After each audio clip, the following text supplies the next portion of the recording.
All right. Good morning. Good morning. Good morning. Hope everybody's doing well. What's good? Man, that was a good night of fights last night. I hope you guys got a chance to see them. They were really good, man. Really, really good. I'm waiting for some people to come in the building. We're gonna have this morning chop up about one of the fights that's not as talked about, and fighters that are not as talked about as some other fighters are. But we just had a bunch of good cards last night. I sat up and watched boxing for hours and enjoyed most of that, man. He said, good morning, great fighters. Noop, you said Fundura was a gimmick a while ago. Yeah, man, he's got that problem, man. He's got that tall man problem. He's got his chin way, just by nature, he's got his chin way up in the air. But yeah, he is a gimmick because he's not, he's so big. And he's so big at that weight class, but like I said, okay, for sure, for sure, for sure. Oh, hold on one second, man. Give me 1 second. I'll be right back.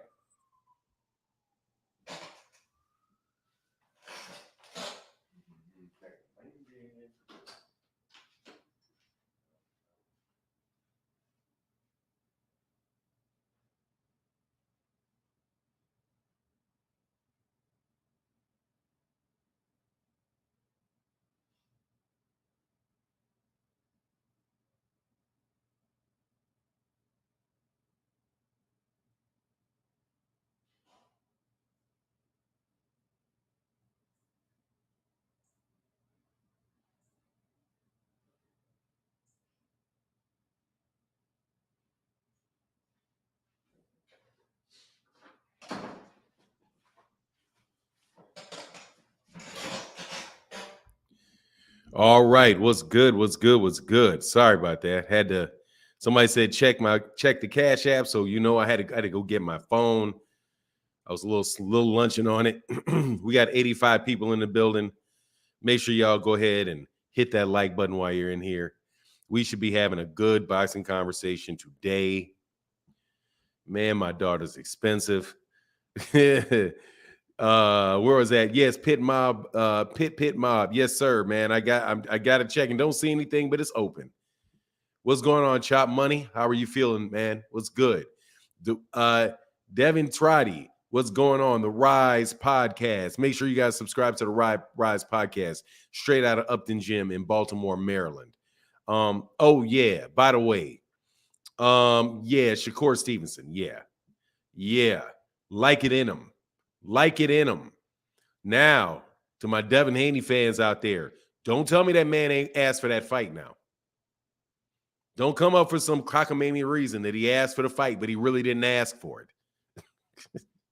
He asked for it, but he really didn't ask for it.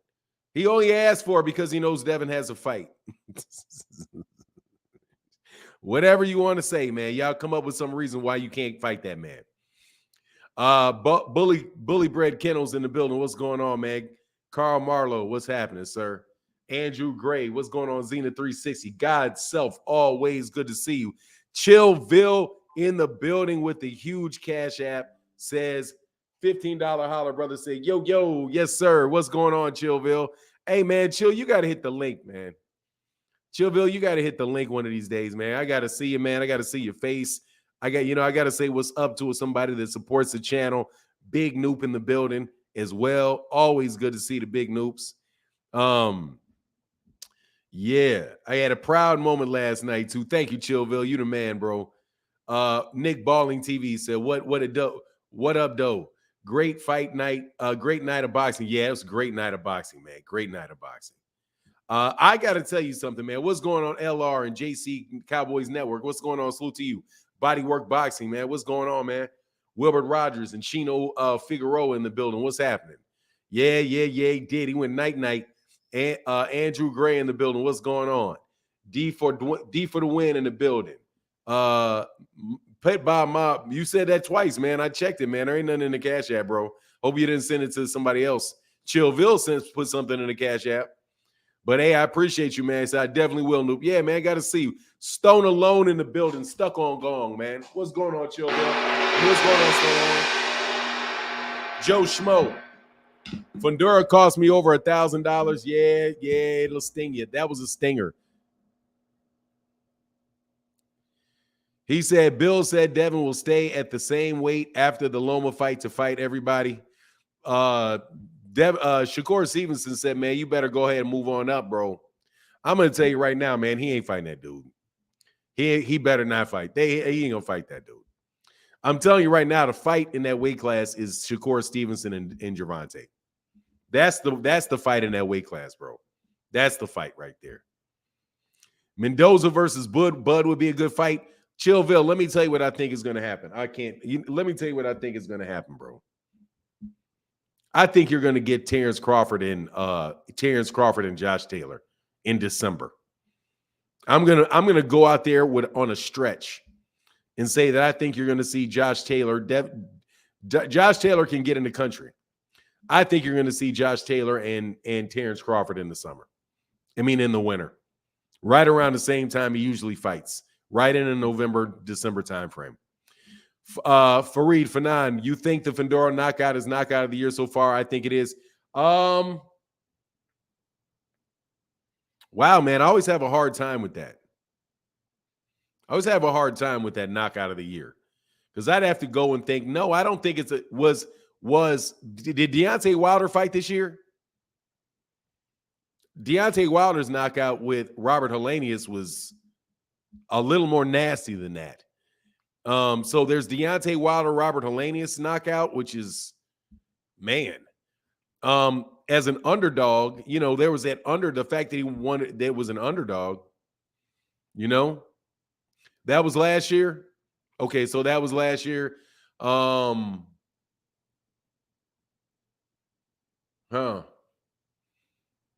the top of my head, I think it may be. Off the top of my head, I think it may be.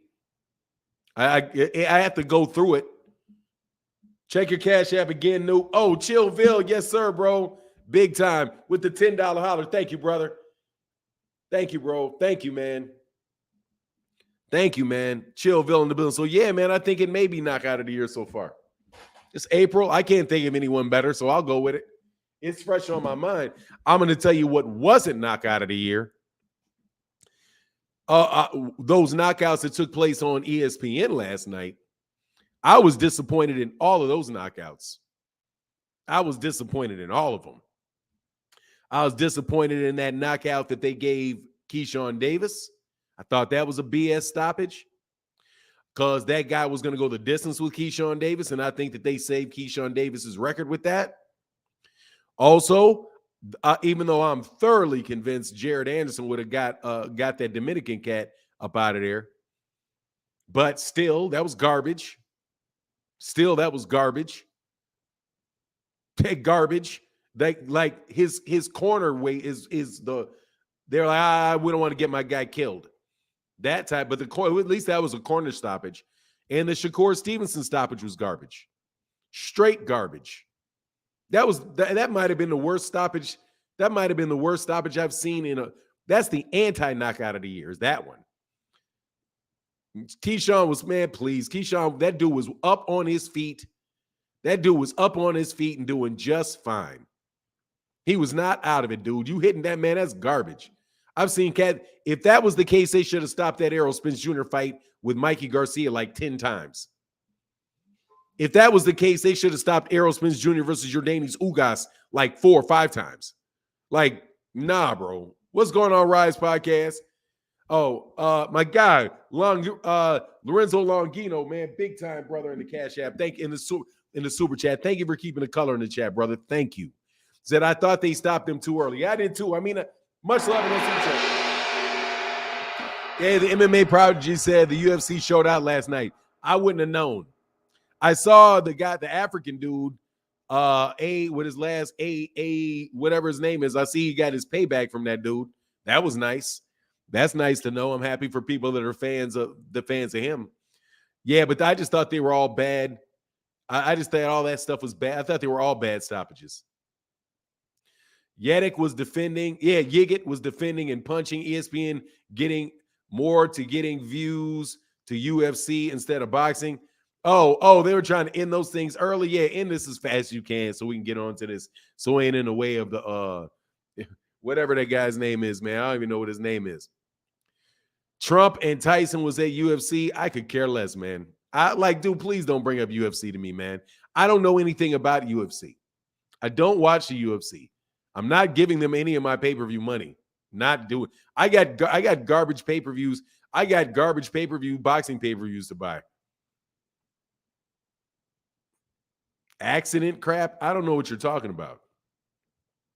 You pronounce his name Disonya.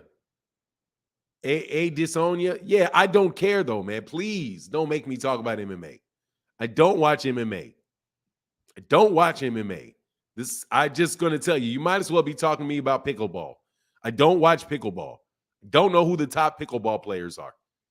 UFC is like, it is what it is. I talking about this boxing. Keyshawn tough, but he got about 5 or 6 before I trust him with guys. I'm gonna tell you, hey, look, man, please stop telling me to check. Oh, I'm going to do that though. Mr. Scott in the building said, blessings, staying true. Blessings, staying true. Thank you, brother. That's huge in the Cash App. Thank you, brother. Robert Scott with the Cash App with the $40 holler in the Cash App, brother. Which, let me tell you, is a lot of money in the Cash App compared to what it is on the Super Chat. So thank you very much. That's big.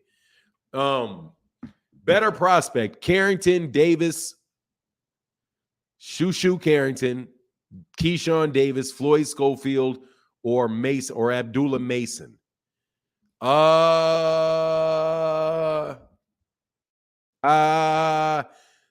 Will they end up in the same weight class eventually?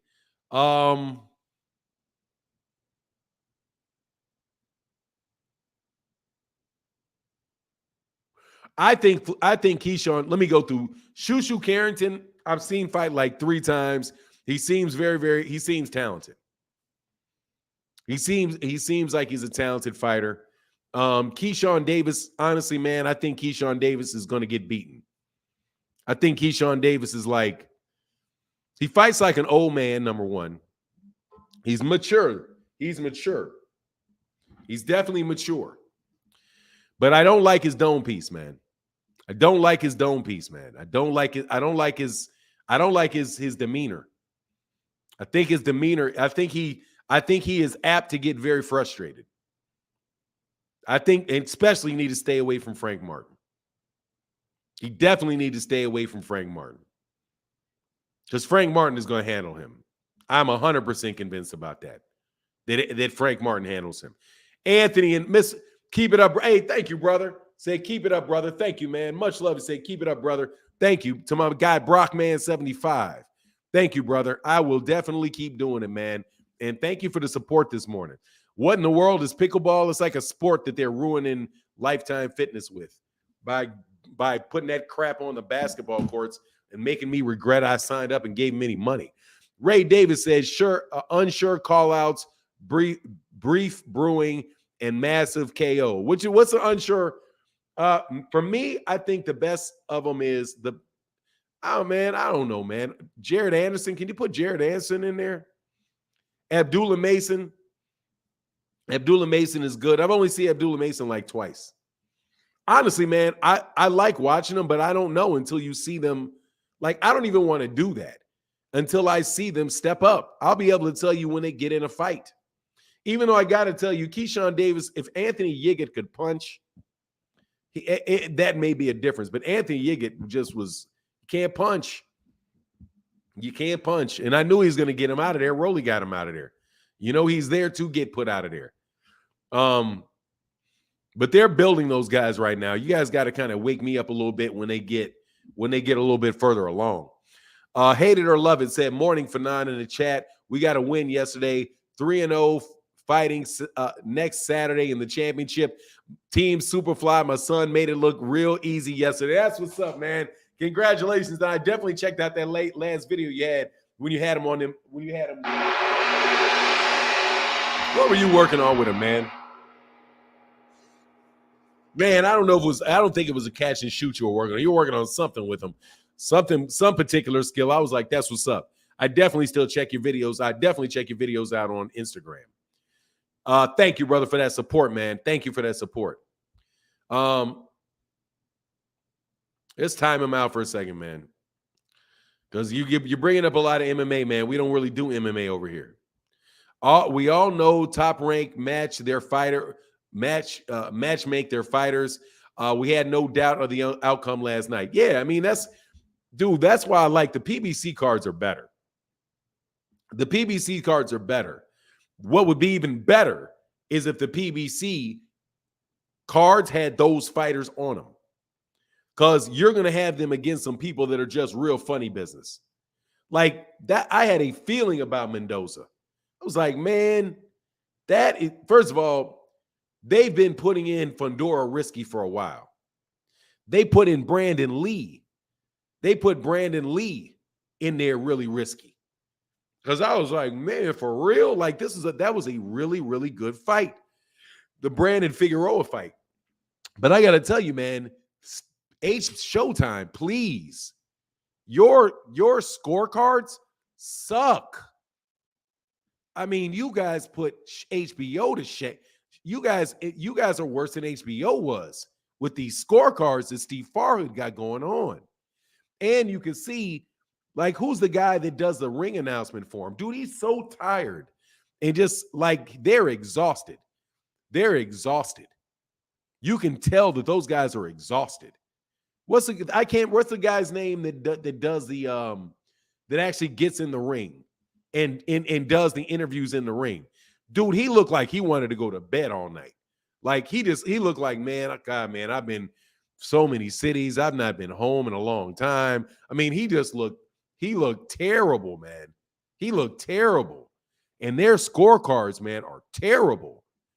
They thought that these guys acted like Steve Farhood gave what's the guy's name that was fighting? I can't even remember the guy's name that was fighting Brandon Lee. But that's because that's my bad, not because he's a good fighter, you know. Yeah, he's old, but he's tired too. He's just tired. Like, he's tired. He looked tired. Really, really tired, man. Yeah, Fahim. Yeah, it showed. Derek Choice in the building. Hey, brother, thank you, Stone Alone, for that support, man. And Derek Choice in the building said Yoshino was taking a lot of clean, hard punches to the head, and it was only going to get worse. Stoppage was a bit early, but I was okay with it. Yeah, but it was a bit early. It was early. Man, let that man. You don't know what can happen in a boxing match. You don't know what can happen in a boxing match, even though I don't think that would have happened. If this man is fighting, he's fighting back and he's not knocked out, man, let the fight go.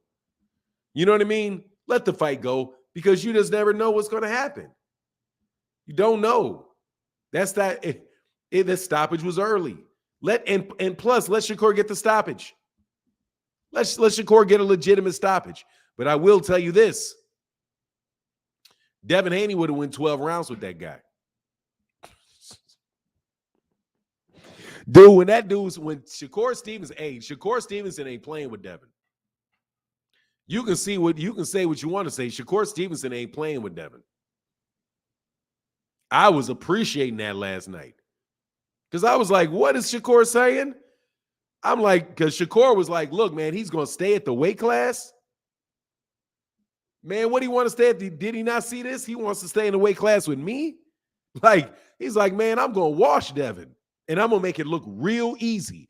That man said, I'm going to wash Devin and I'm going to shock you. I'm going to make it look real easy.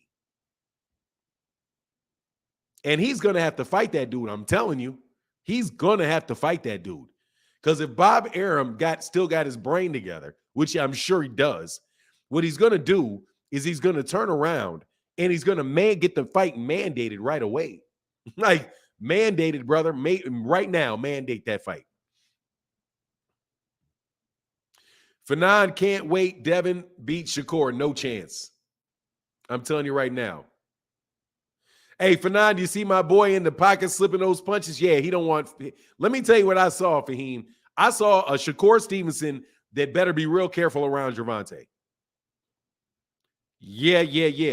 You better fight some other way than that. Okay? I'm going to tell you right now, bro.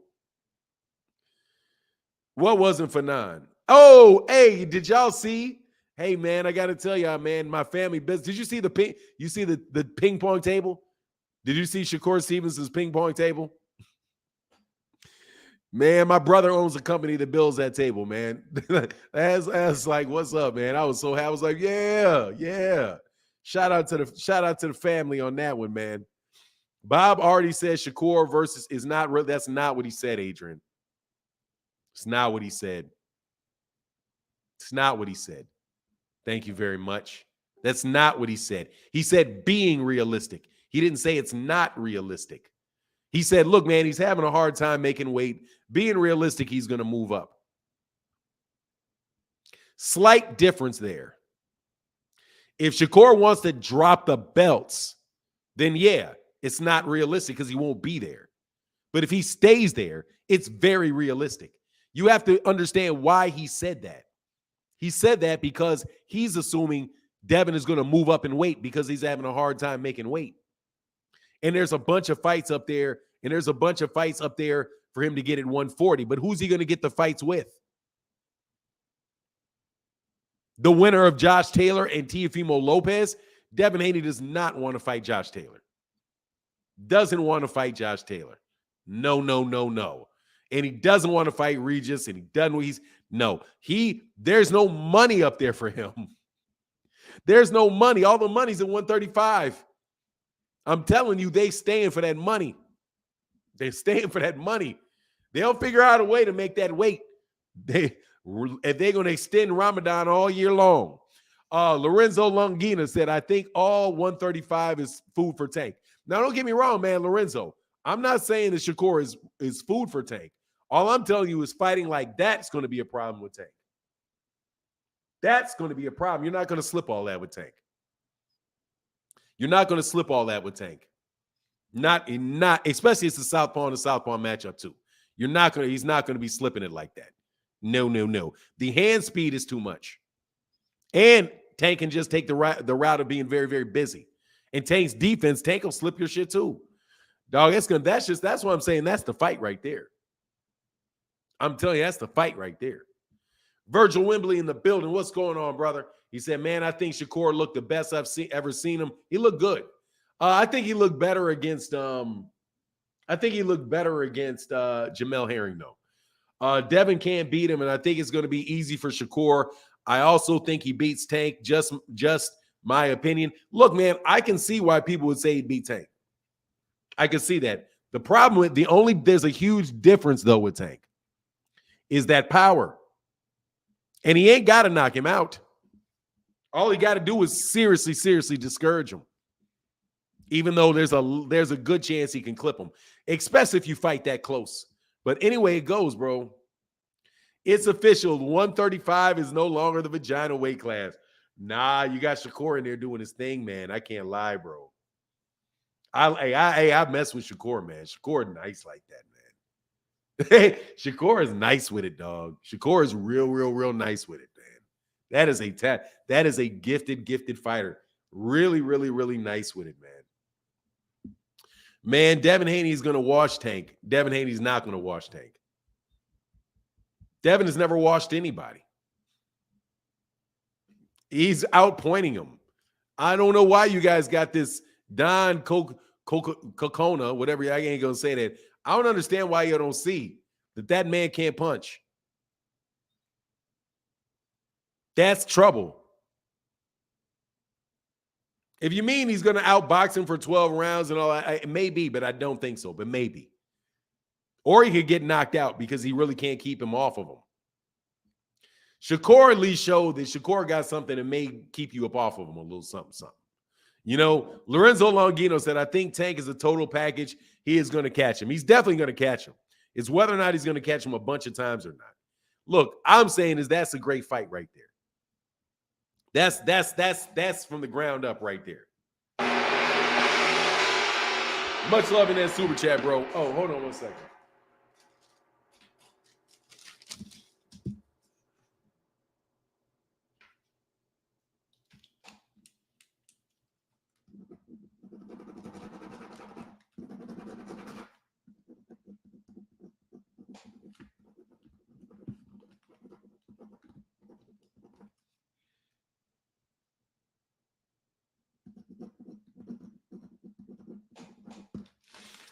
Man, I need a new pen, man. I need a new pen.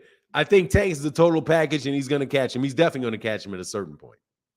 But that's the great fight. And that's all going to be like after everything works out, man. That's the fight. I'm telling you. That's the fight right there. That's the fight right there. That's that Errol Spence, Terrence Crawford type of thing going on. But Tank's got to get past Ryan. Tank's got to get past Ryan Garcia. Man, Shakur is talking big greasy. Thank you, Shakur. Thank you. Man, pull them out your pants, man. Show the world. Make them happen, man. Let your nuts hang, man. God, dog, stop being so nice, Shakur. These dudes ain't being nice to you. Except for, actually, with the exception of Gervonta, who is very clear that he wants to fight you. Because that's the big fight right there. I've been telling you. That is organic. Did you see what happened in Newark? You saw Newark? You see Newark? Did you see the stadium in Newark, New Jersey? Y'all see that stadium? Do you see the stadium? You see that stadium full of people? Hey, Phoenix 6 said Devin is going to pretend to drop the belts to face Tank. I'm going to tell y'all right now, bro. They're not going to, I'm already going to tell you, bro. I'm going to tell you that money is bigger with Shakur. That money is bigger with Shakur. It's bigger. If you're looking at the money, it's going to be bigger with Shakur. It's going to be bigger with Shakur, man. I know y'all don't like that, dog. But it is what it is. New York, exactly. Newark and Baltimore. The entire East Coast is coming out for that. The entire East Coast is coming for that. The entire East Coast is. Shout out to Yuma, Arizona in the building. What's going on, Alex Chavez? What's going on, brother? Always a pleasure to see you. Shout out to Yuma, Arizona in the building. He said, what'd you make of Keyshawn Davis and Jared Anderson's performance? Happy Easter from Yuma, Arizona. Keyshawn Davis, it was good. He can fight, man. He can fight. He's strong. He's got very, very good defense. He's got better defense than I thought he did. Very good defense. Strong. He places his punches well.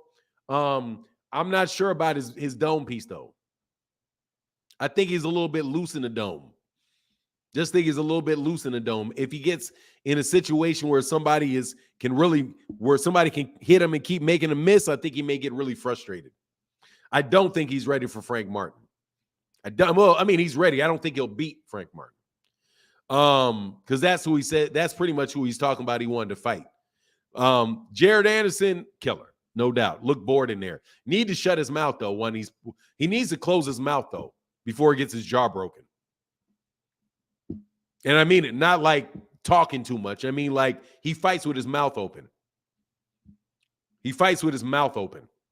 I don't know why he's fighting with his mouth open like that. But other than fighting with his mouth open, that guy, man, he was going to murk that dude. It was just, it's time for him to move up, man. Like he's like of everybody that was in a signature fight yesterday, in a showcase fight last night, Jared Anderson is the one that don't need to be in them anymore. Because that's just those guys. He need to put him in there with somebody like an Andy Ruiz. Like, it's time for him to go to like Andy Ruiz. It's time for him to get in there with like Joseph Parker, somebody like that. Maybe a Huey Pimpleback Fury, one of those type of guys, man. He needs to get in there with maybe like a Charles Martin. If not that, Charles Martin. I think he may even be ready for somebody like Luis Ortiz. I think he should be like somewhere around there, man. Somewhere around there. Joe Joyce, I don't think Joe Joyce can beat him. I would be ready. I would be willing to put him in there with Joe Joyce. Because I think he's gonna murk Joe Joyce. And definitely murk Danny Dubois. Definitely gonna get Danny Dubois. You know what I mean? I don't think he's too far. Give him 3-4 more fights, man, and throw him in there with Usyk. Like, I think he's that good, man. He's good, man. Frank Sanchez, I don't know. I left Frank Sanchez out of that equation. Give him a couple minutes for Frank Sanchez. Give him a couple minutes for Frank Sanchez. Ife Ajagbe, yeah, like Ife Ajagbe, but give him a little bit of time for Frank Sanchez. Nah, not Anderson, not AJ either, man. AJ needs like 4 or 5 fights of his own. AJ's needs 4 or 5 fights of his. He's rebuilding. And he's got to start from the ground up, and he's got to build up from the ground up. And what he's working on, he's got to have, even that thing they're trying to do with Dillian White, man. Like, man, stop Richard. Man, Richard Torres ain't ready for no. He'll kill Richard Torres. You talking about what about Richard Torres and Jared Anderson, man? Richard Torres ain't real. You talking about the dude look like a 19, like with the fro and the mustache? Man, I ain't trying to believe nobody's Frank. I don't believe no Richard Torres. Richard Torres it's going to take a while before I believe that, bro. But nah, as far as Frankie Sanchez, nah, man, keep him away from Frankie Sanchez for a while. Because Frankie Sanchez messed around and beat him. Yeah, Johnny Rice, he'll knock out Johnny Rice. If he didn't already knock out Johnny Rice. Nah, man, no. Keep him away from Frankie Sanchez. Not Frankie Sanchez, not yet. Not yet. Frankie Sanchez is trouble for everybody. But you know what? Frankie Sanchez made a good decision. Because Frankie Sanchez ain't over there at Top Rank no more. Or he's not over there. He's at PBC. But even with Frankie Sanchez, he had like a 1-round fight. They just gave him a fight, 1st round knockout. He was done last night before I even knew he was on the card. You know? Yeah, Dillian White. Like AJ, like they're not going to make no Jared Anderson, Dillian White. He'll beat Dillian White tomorrow. Throw him in there with your boy, Jermaine Franklin. Give him Jermaine Franklin. Give him Jermaine Franklin.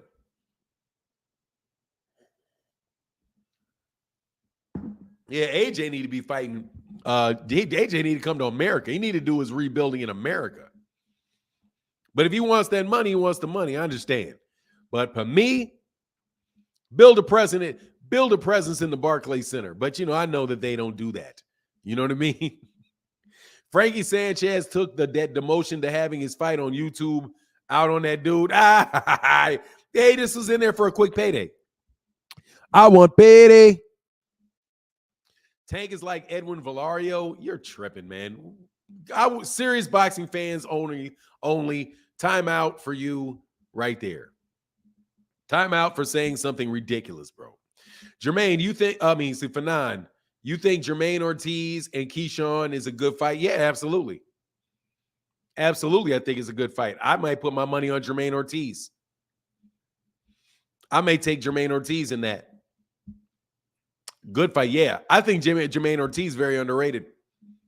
Very underrated fighter. But I may be wrong about that. I may be going a little deep on that. But no, I think Jermaine Taylor's a good fight. But look, let's get back. I favor Jermaine too, not gonna lie. Yeah, I mean, that's a real test for Keyshawn. That's why I don't want these young dudes like I don't want to hear I'll talk about them, but I'm not gonna invest a lot of time because I don't know I'm not a matchmaker like that. You know what I'm saying? Like Top Rank's matchmakers are so good that they really take all the mystery out of the cards. You know what I mean? Like, they're too good. Brad Goodman and those guys are too good because I can recognize their work. I can't do their job. Don't get me twisted. I can't do their job. But at the same time, dude, I see their work. I can see their work. And their work is too obvious.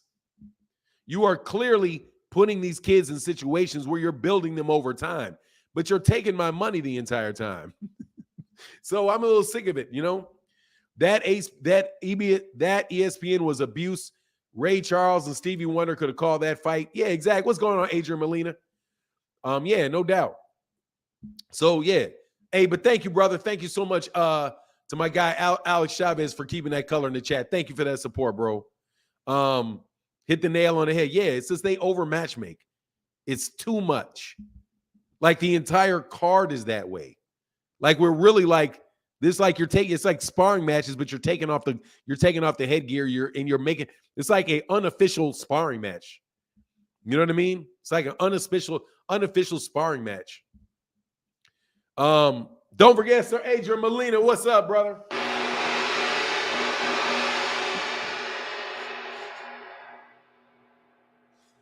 Yes, sir. And my guy Bo Bowl in the building. Bo. Well, first, let me get Be Easy. Said, blessings to you and your family, my friend. Thank you, brother. Be Easy, one of the most consistent supporters. Thank you, brother. What's going on, Be Easy? Hope you're doing well, man. Hope you're doing well. And Adrian Molina, my Puerto Rican brother from another mother, said, hope all is well. Blessings, boxing family. Yes, sir. Shout out to Adrian Molina. It's kind of like Xander Zayas. Speaking of Puerto Ricans, it's like Xander Zayas. Xander Zayas, it's like, man, Xander Zayas and Berlanga. Like Berlanga was, they match made Berlanga, made him look really good, but then in their back end, but in private, they were like, this guy's not going to make it. But this guy's not going to make it. Let's push him to the side. Same thing they did for Mick Conlon. Like their fighters lose, but they never lose. It's like they lose before they lose with Top Rank. Bo said Mendoza stole the night away. Yeah, he did. Fundura was beating him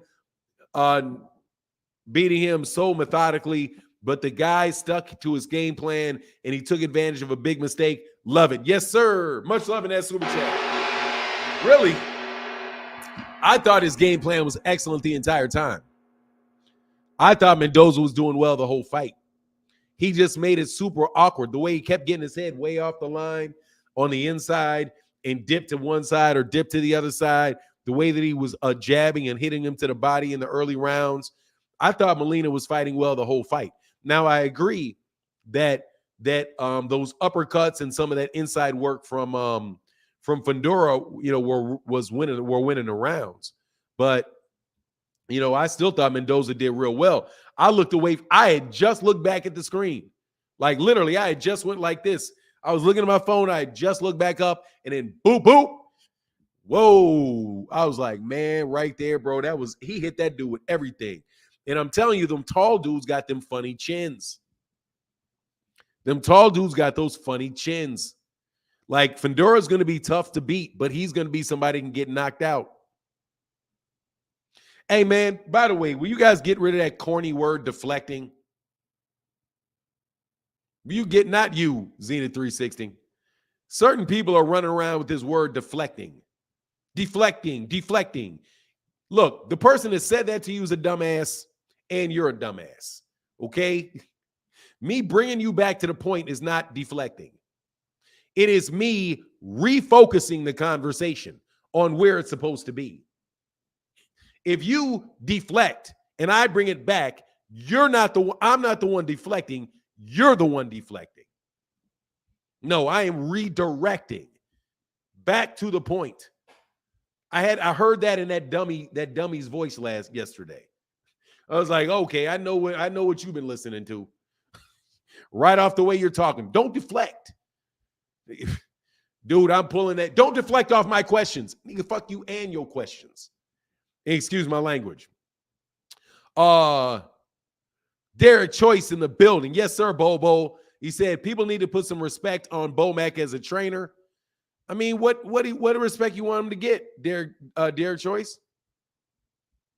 I'm telling you, it's the word of the month. Deflect.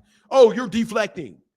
No, bro, I'm not deflecting. I'm redirecting your dumbass back to the original point. You changed the subject and I brought it back. That's not me deflecting. That's me not letting you deflect. Another con man move. Oh, you're deflecting the conversation. Back to the point? No, man. You're not answering my questions. You're not answering my questions. You won't let me change the subject. You're deflecting. Anyway, hey, look, man, put some respect on Bomac as a trainer. Man, I don't know which trainer to give credit for. He got 5 credit. He got 5 of them in the corner. He got 5 of them in the corner. I don't know how many. There's like 3 other trainers in there. There's Red as a trainer. There's the other guy. I believe he's Mexican. I'm not sure if he's Mexican or not, but I believe he's Mexican. Which one of those three trainers in that corner am I supposed to give credit for? Or just give them credit to all of them, I guess. I guess that's the fair answer. Give credit to all of them. But yeah, I give him credit. He's a very good trainer. He's succeeded. You know, he's succeeded. He's got world champions. Obviously, he knows the sport of boxing. Hey, Ray Davis said, the word of the day, refocus. Yeah, because that's the new little thing they've done, because I've blocked that, right? When somebody says, let me ask you a question, the answer to that is no, I'm not going to answer your question. Because you're changing the topic. You're changing the topic. I don't want to change the topic. I want to stay on this topic. We can discuss this topic. We're not going to, well, let me ask you this. Well, what you going to do with that? Not doing any of that, dog. Because Kareem Hassan in the building said, big love from the Rise family. Yes, sir, brother. Shout out. Thank you, Kareem Hassan. Thank you for the support, bro. I don't use deflecting for now. My bad. Someone said I was, because the narrative is biased. They now, oh, no. Ray Davis, let me go back to what you were saying. I just love how you haters, because for the last 2 weeks, it was tank.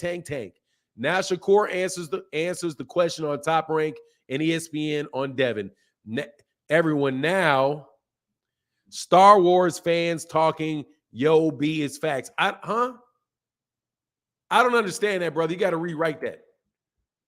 I just love how you haters. Hey, Kasim Hassan, thank you for that support, brother. He said, I just love how you haters, because for the last 2 weeks, it was tank. Now Shakur answers the question on Top Rank, ESPN, on Devin.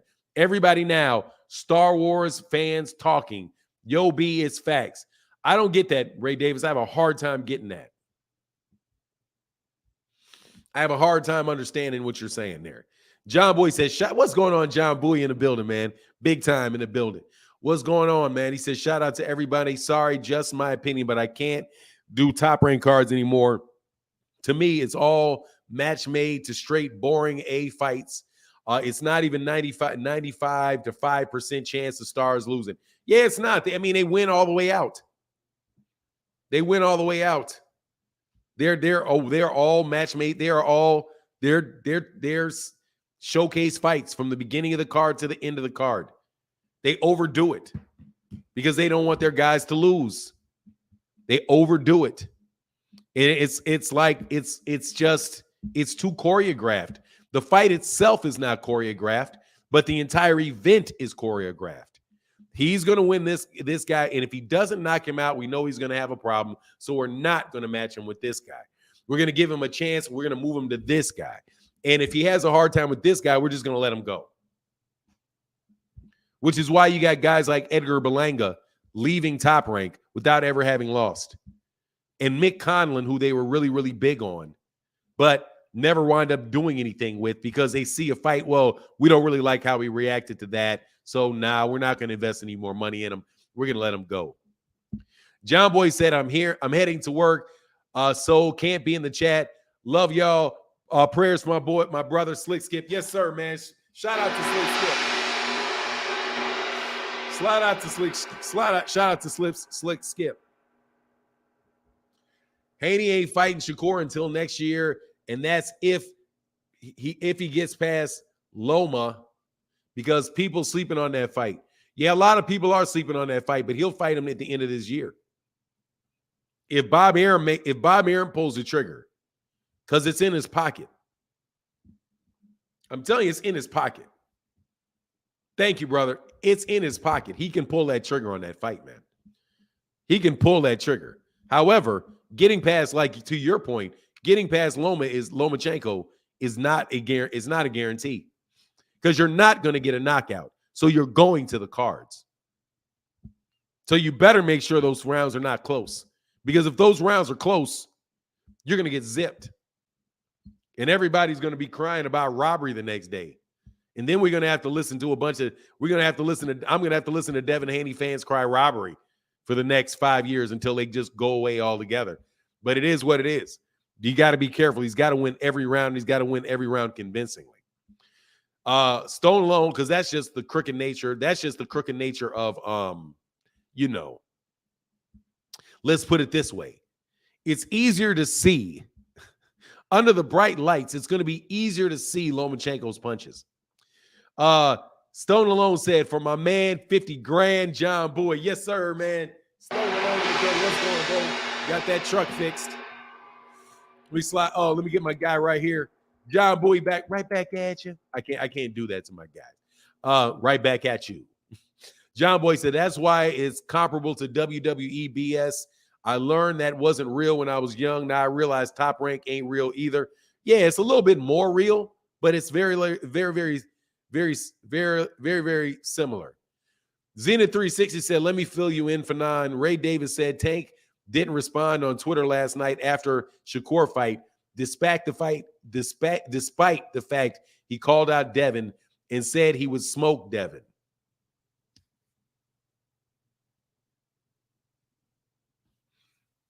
Why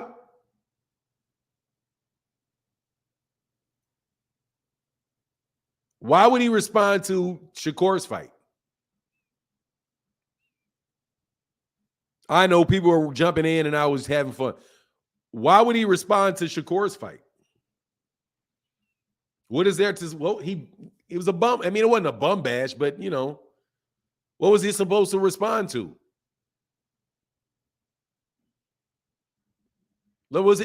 Are you saying that you saying that Devin Haney fans are saying this? I'm sorry, I'm really slow today on that. John Boy said, hey, Stone alone and everybody in the chat. I'm driving, so I can't be in the chat. Pulled over to do this super chat. Thank you, brother. John Boy, the most definitely the best supporter. One of the best supporters you could ever ask for, man.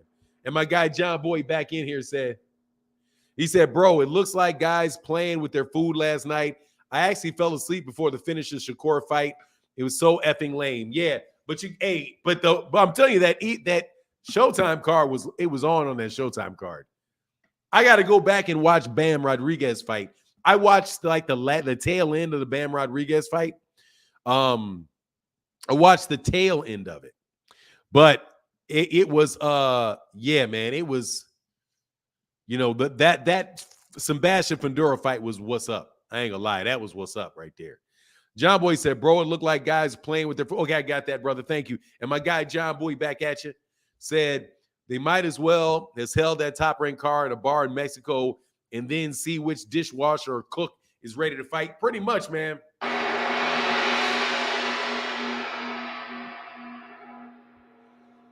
On the low, Devin got a lot of built-in excuses if he lose. He was weight drained, too young, or they're going to rob him. Hold on, man. He's not too young. He's the same age. He's 25. That's not an excuse. He's not young anymore. He's 20. He's going to be 25 at the end of the year. He's 20. He's not a kid. He's 24 years old. He's not 18 anymore. They said Devin and Tank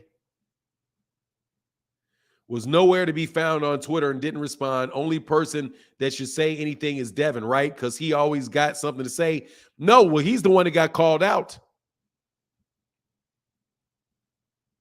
Shakur didn't say anything about Gervonta. But I'm telling you, I'm going to tell you, man, if that was Gervonta, if that was Tank, you'd be talking all day. They'd be talking all day about it. Shakur was talking about Devin. So guess what? Devin has to fight him. Or it's a duck. Because you can't say he doesn't have a fight at lightweight anymore. That's gone. If Shakur Stevenson calls you out, which he did, you have to take the fight or it's a duck. It's only a matter of time before you guys get trapped. So now that he's called him out again, and he not only did he call him out, he was very, very clear. I know again, but they dismay. I mean, he didn't really mean it. They forced him to say it. He said, I will make Devin Haney, I will wash Devin Haney. I will make it look easy. I will shock you at how easily I will beat him.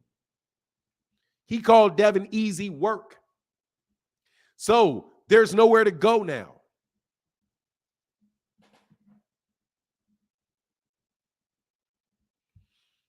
So there's nowhere to go.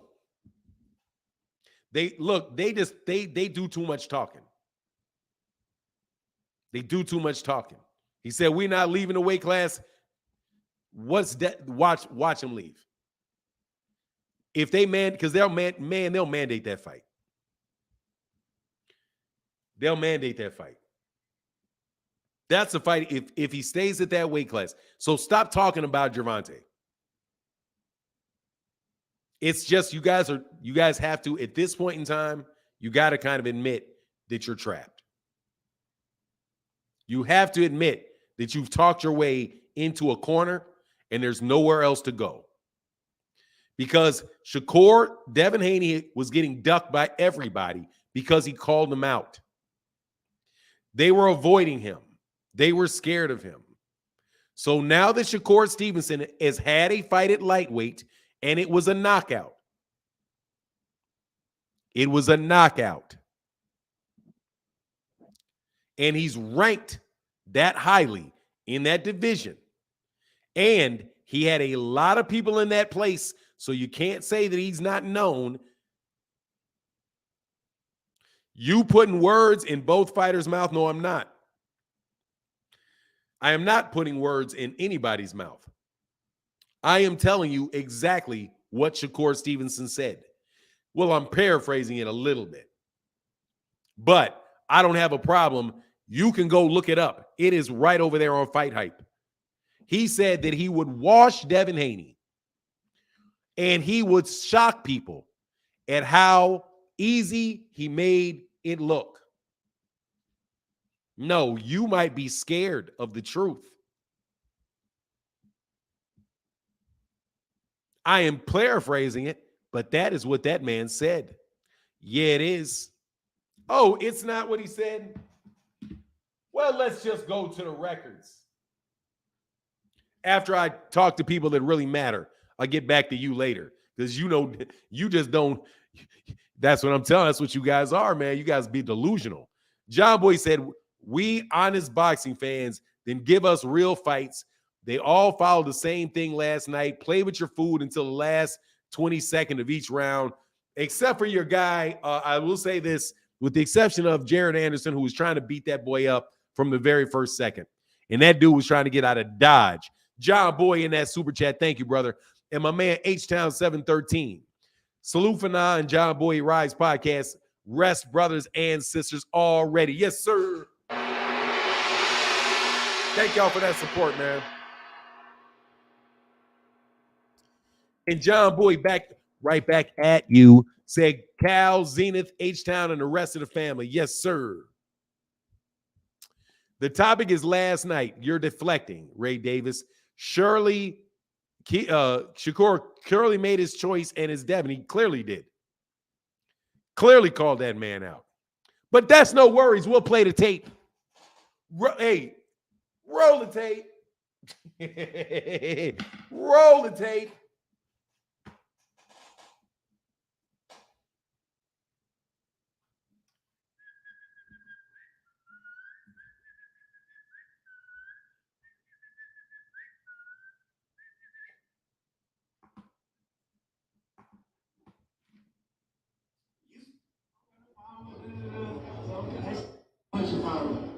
So he really hurt. I mean, I don't know why would he watch that and say that. I never seen that he really hurt anybody. He ain't really got the punching power. So if he watched that, you can tell that I could punch. I don't know what would make him say, let's do it. Maybe he's just a competitor. Maybe I just got respect. Is that where you went now? Yeah, he's gonna smoke Lomachenko, but he's gonna be Drake coming back to fight me, and that's gonna be ugly. That's where you want next, right? Yeah, for sure. Let's do it. Do you think that would be the legacy building fight, the career defining fight, the matchup that you need to establish yourself as a great fighter? I think it's gonna be easy. I think I'm gonna smoke him. I think I'm gonna shock everybody by smoking and making it a real easy fight. Everybody will be like, damn, you is who you say you is. Did you hear that? Or do I need to repeat exactly what he said word for word for you? You need me to repeat exactly what he said, or was that clear enough for you?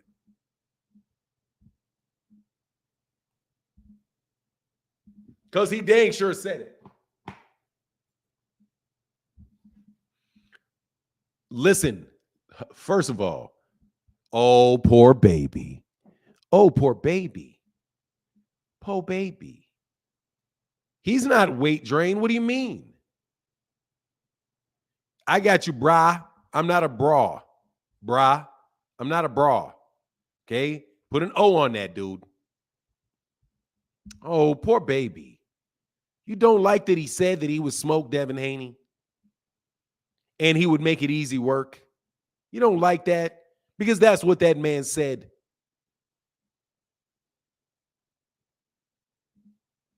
Oh, that's exactly what that man said. He said he would be drained coming back to fight me. That is what he said. And then he said he will wash him and he will make it look easy. He said everything that I said, he said. Yes, he did. He said he's going to come back and fight me. We all know Devin Haney is weight draining in order to do it. That's why they're calling him a weight bully. Be careful what you say, because you're telling me that he can fight Gervonta Davis, but he can't fight Shakur. I don't know, blah, blah, blah, blah, blah. You said I was making it up. I was putting words in his mouth. I didn't put no words in his mouth. Yeah, I'm sure you do want Devin to move up. He's going to be weight drained at 140. What? Devin's going to be weight drained at 140. Anyway, Derek Choice in the building. Shakur said he always got the best of Devin. Shakur is on tape beating up Devin. It's on tape. He's on tape piecing Devin up. And Devin ain't weight drained for that. Hey, Derek Choice said, I'm excited for Josh Taylor. Teofimo fight. It'll be a rough night for both. It's going to be an exceptionally rough night for Teofimo Lopez. Exceptionally rough night for Teofimo Lopez.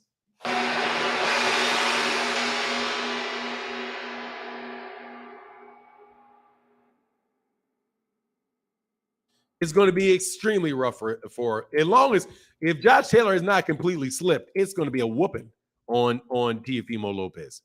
Brian Taylor in the building. Much love in that super chat, bro. Look, man, y'all just want everything that Devin wants. Y'all twist it up. It's okay. Look, what you got to do is this. Firstly, rude boy, I've had enough. Shut your ass up and be quiet for 5 minutes. I listened very, very carefully to what that man said. That man was said. They said, hey, Shakur, Devin said he's staying at 135. He's not moving up. And he said, really? He's not moving up? What did he just see what I just did to that dude? And he can't even punch. Like he said, Devin can't punch, so what's he gonna do with me?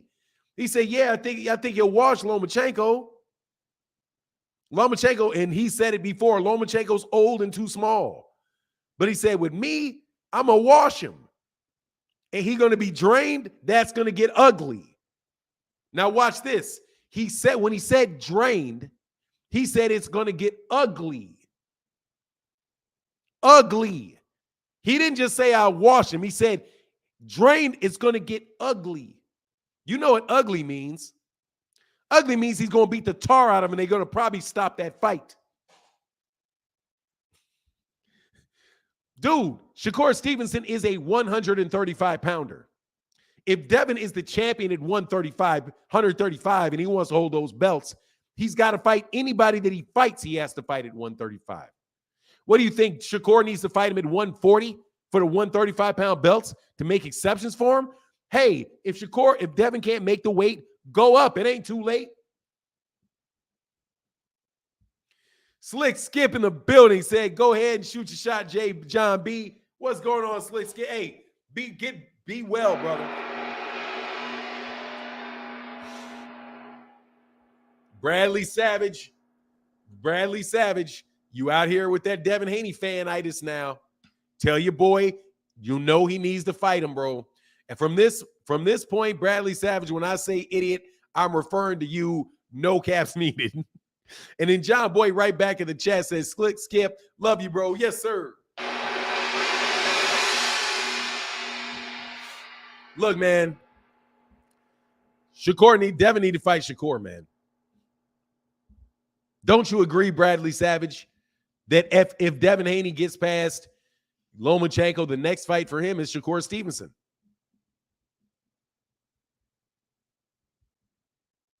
John Boy back in that super chat says Slick Skip is here, so I be nice to that idiot Bradley Savage. Idiot Haney got most of his KOs in Mexico, idiot. Your hero is beating on dishwashers. Oh, Bradley Savage, come on, man. You know Devin Haney can't punch, bro. Come on, man. You know this now. Hey, John Boy say you missed my, oh, thank you, bro. You skipped my super chat before Skip. All apologies, John Boy. My bad, brother. Thank you very much, man. Now, look, bro. You know that man can't punch. Let's not get crazy.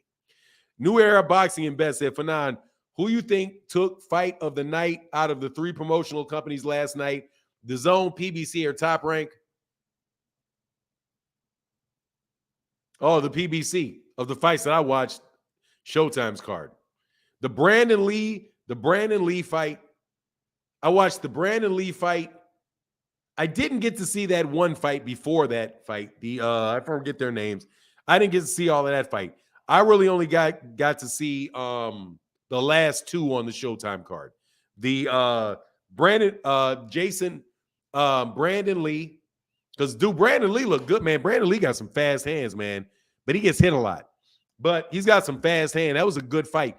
And Steve Farhood and those guys calling that fight sucked. My goodness gracious, man, that dude was not winning them rounds. You're tripping. Brandon Figueroa, some of those shots are getting through, but most of them are not. And then, but Brandon Lee, on the other hand, was landing very strong, clean shots, more clean and effective shots throughout every round, most every round. I won't say every round, but that was a big step up for Brandon. Yeah, man. I mean, he looked good, bro. Heck no, the Top Rank card wasn't better, man. The Takewood card was a bunch of prospects, It was a bunch of prospect showcases.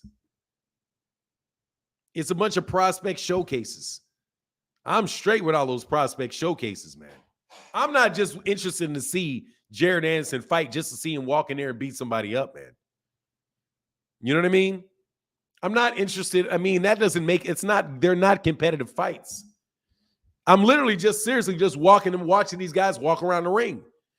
Like, that's it. I'm watching them walk around the ring and throw punches, and I'm waiting to see, okay, when is this going to land? Oh, okay. All right, he's got about 3 more rounds. Dude, even Shakur fight was a really big mismatch. What's going on, Asante L? No, that third fight was a mismatch too. I was just more excited to see it because it wasn't a prospect. Shakur Stevenson's not a prospect. So he may do that to anybody. The rest of those guys were prospects. So the rest of those guys being prospects, like your number 2 fight on that card is a prospect. Who didn't weren't the last 3, weren't they all prospects? All the way up until Shakur Stevenson's fight. Lamar Jones said, keep the same energy y'all give Tank. If Devin don't fight Shakur, what is good for the goose has to be good for the gander. Exactly. And what they said was that people were ducking Devin. Everybody ducked Devin at lightweight because Devin asked for the fight and they didn't fight him. So now that Devin and Shakur only called out Devin. Only. Yeah, let's do that next. Only. So that means, according to the rules of the Devin Haney universe, Devin has to fight Shakur or he's ducking Shakur. Your rules, not mine. Your rules. Even though it's a duck in my rules too. Because, yikes. The man is in the top of all three of those sanctioning bodies, man. And he's going to get offered that fight. H-Town in the building. What's going on, brother? Said, John Boy versus Slick Skip pay-per-view is all ready. Hey, man, they ain't fighting, bro. Say, yeah, showcase fights. Yeah, they were all. That's why I say, because they're showcase fights. John Boy back in the building said, Slick Skip said the sun was green. I would agree with him. I never agree with Slick Skip. He my bro. He can't do nothing any wrong. Exactly. That's how you got to do it. Mods in the building. What's going on, man? He said Shakur is a bigger draw than Devin. Rather him fight Tank. Nah, I'm cool. When that fight happens, that fight will happen. I want Shakur to get what Shakur wants. And Devin to get the big fight Devin deserves. That's a huge fight. That fight is going to set off. That fight will set off the Gervonta Davis fight. If Gervonta gets past Ryan Garcia, which again, he's got to get past Ryan Garcia. But that's the fight. That's the fight right there. That's gonna set it off. Because that means Loma's out of the way, either Devin or Shakur's out of the way, and somebody climbed all the way out the top of that top rank thing. And top rank can't get away with not making the fight for a long period of time because guess what? They ain't got nobody else but Keyshawn. H-Town, I'm referring to Bradley Savage as an idiot, never Slick Skip. Anyone calls Slick Skip anything disrespectful, they deal with me forever. Yes, sir. And I got that. And let me make sure I didn't miss that. Oh, yeah, it got mods. Thank you, John Boy, man. Thank y'all for that support, bro. Yeah, that's a fight to make. That's just what it is. It's how it's panned out. But if you understand how the world works, you would have seen this coming a ways away. Just like you will see that they will screw around and order that fight. Devin says he's going to stay at 135. They're going to screw around and order that fight. Don't forget, for now, we're going to the Tank Shakur fight. Yes, sir. Oh, I'll go to that. Oh God, that's another fight. That's a great fight. And H-Town 713 said John Bowie, Bradley Savage is easy work. Bradley Savage is just, he's a sycophant. He's a sycophant. This was always the plan. Bob not stupid. Bob is extremely experienced. Extremely, extremely experienced. Now, I just want to know how y'all going to get out of this. I want to know how you just got kicked off the money train.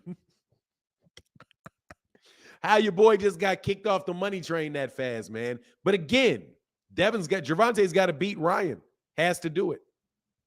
Has to do it. Has to beat him. That's very, very real. So any of these fights with Gervonta is no doubt. There is no out. No, there's no out. Other than you guys deflecting. Deflection. Deflection. Ad hominem. So you don't deflect. Oh, yeah, you called me a deflector, so I'm going to go and answer anything you want because you called me a name. You're deflecting. Man, what y'all going to do now, bro? Easy to say. What's easy to say, Bradley Savage? What's easy to say? Your boy is stuck. Here, Bradley. Devin Haney fans are welcome, bro. We can get some. Go ahead, click that link, Bradley Savage. You gotta. Doesn't Bradley got a wrench? I think Bradley got a wrench, bro. We got to protect Bradley. We got to protect Bradley. Ooh, Fundura got knocked out. Hey, man. Bradley Savage. No. Bradley Savage got to get a. Oh, does Bradley got a wrench? Bradley ain't got a wrench. Should I wrench Bradley? I should wrench Bradley. So make sure he doesn't get thrown out. We got to keep a healthy dose of Terrence Crawford fans in the building and Devin Haney fans in the building. Hey, H-Town H713 says salute Slick Skip. Yes, sir.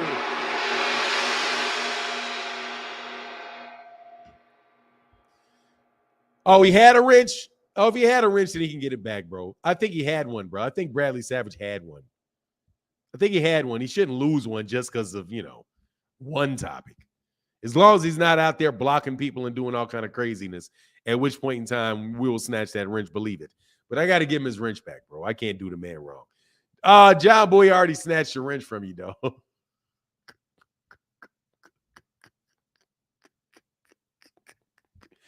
God, dog, you snatched it quick, bro. Hey, John Boy said, don't do it. Come on, man. The man needs protection, bro. But, hey, Zenith 360 in the building. What's going on, man? Where's Kamal Oz today? Kamal must be out making that money. What's up, Kamal Oz? Let me get his goal for Kamal Oz. What's going on, brother? I ain't seen Kamal Oz in a couple days, man. Shakur is a Zenith 360 in the building. What's going on, Zenith? He says Shakur is smart. He played the We Friends role until Bill and Devin committed to staying at 135 on camera multiple times. He is trapped. If he moved up by his own rule, it's a duck. It's a cold world. Yeah, I mean, if John Boy snatches a wrench, I mean, come on, man. He's basically moderator in chief. Actually, you know what, John Boy? Here, I got to do something, bro. I got to do something for John Boy. God, dog. I don't even, I could do it, but I got to do it for several people. Hold on one second. I think I will do this for John Boy. I don't think it makes a difference, but I wonder if it has something extra in it. Like, what does this look like? I got to remove you as a moderator, and then I'm going to add you as a managing moderator. Let's see what your thing looks like. Hey, leave a comment, John Boy. I want to see what that looks like because there's managing moderators. I don't think you have the ability to take somebody's wrench, though. My guy, John Bowie, back in the building, said a Ray Davis is a Haney fan and a request that he gets a wrench. He respectful. All I've seen from idiot is idiot-ish. All right, well, it is what it is. Well, sorry, I got overruled. I don't have a problem with that. With consultation of the board, with the Fanon board of directors, with consultation of the board of directors of the Fanon board of directors has to go along with it, man. Last night, my head had my head spinning. Why? And John Bowie back at you said, don't give anyone duty, please. It's like a job that costs me money. Don't give me any more duty. It's like a job that costs me money. Okay. I just wanted to see if it looked any different. To tell you the truth. Nah, it doesn't look any different. So, all right, I'll just get you. Don't worry about it, brother. It's there, but you can't see it anyway. So, all right, it's not like something that sits out there. So don't worry about that anyway. It goes. AJ, why is your head spinning? Thank much love, John Boy in that super chat said, how is Devin a duck? Did you see his last weigh-in? Yeah. I saw his last weigh-in. I'm going to see his next weigh-in at 135 as well. Let me explain it to you, Big C. If he can fight Gervonta Davis at 135, he can fight Shakur at 135. Easy. And he's not a duck yet. He's only a duck if he doesn't win his fight. Well, actually, according to the Devin Haney rules, he's already a duck because he hasn't fought today. And because he hasn't fought, because he isn't going to fight him this weekend. Because, he could just say, hey, why don't we go down to the YMCA, stick up a webcam, and we can fight in the gym. We could do that. Tell me why he can't.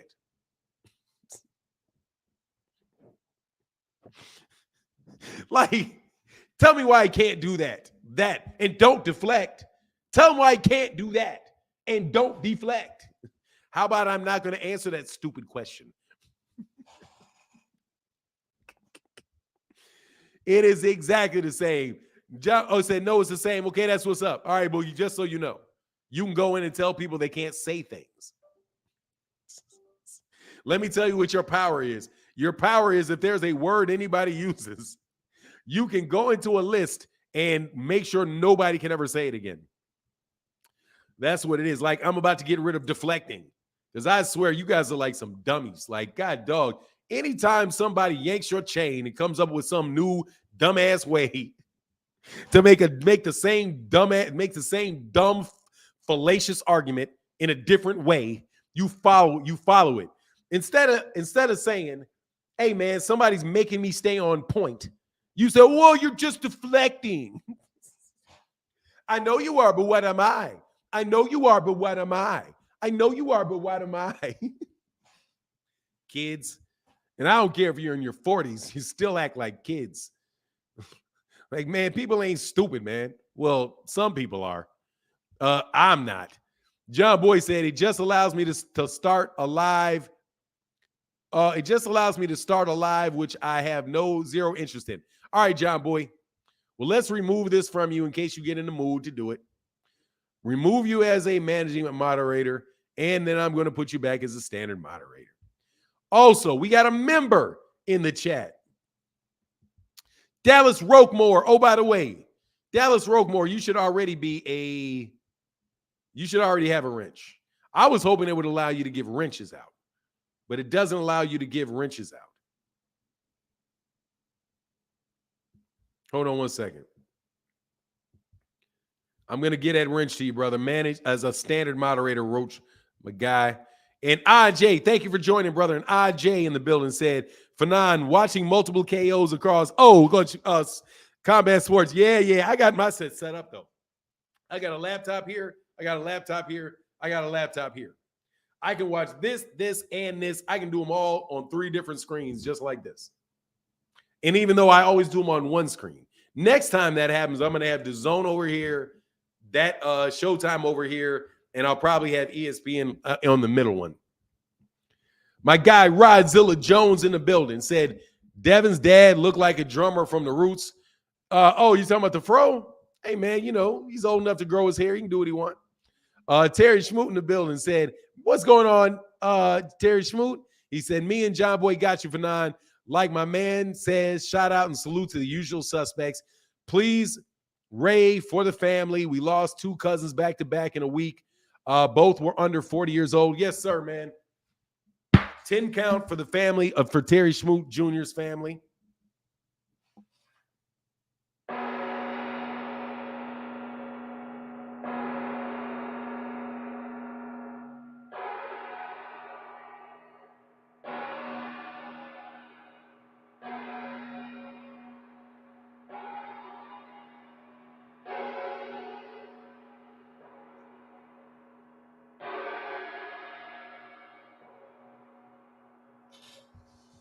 Rest in peace, man. I'm so sorry that you lost for your loss, Terry Schmoot.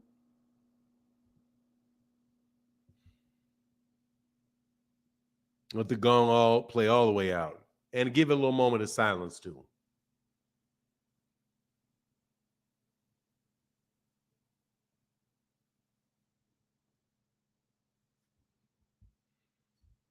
Slick Skip in the bill said, in case John let's light up. Oh, in that case, John, let's light up another one.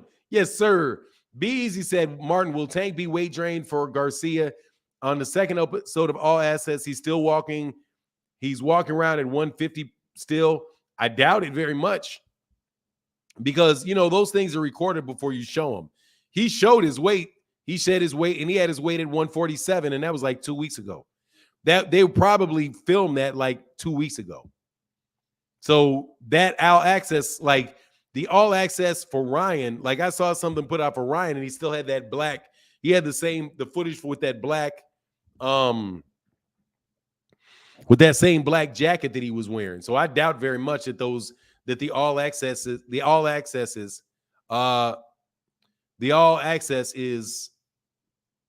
on time. It's probably back a little bit. And John Boy said, Terry Smooth, where you been? Miss you, bro. Yes, sir. And John Boy in the building said, cheers, my brother, Slick Skip. Yes, sir. And big gongs for everybody, man. Let me check something real quick. Check something real quizzic. All right, got you. Slide down. H-Town 713 joins. Thank you, brother, for joining the channel, man. Big Dog Willie, you know that, said a blast from the past. F Dillian White. I'm all team F Dillian White. Yeah, Dillian White. Dillian White, what? Dude, you know what is funny, though? I should forgive Dillian White now. I should forgive Dillian White. Because y'all telling the same lie Dillian White is, and I ain't mad at y'all. Too mad at you. I don't have a never-ending grudge on Devin Haney because Devin Haney calls himself the mandatory when they know damn well he wasn't. God, I just realized, Big Dog Willie, I got to forgive Dillian White. I got to be fair. I got to be balanced. Since Devin fans are out here running around saying he's mandatory, when they knew full well,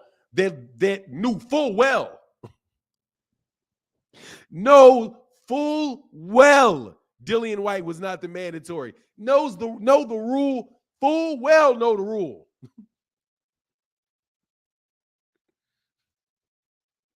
Know the rule full well.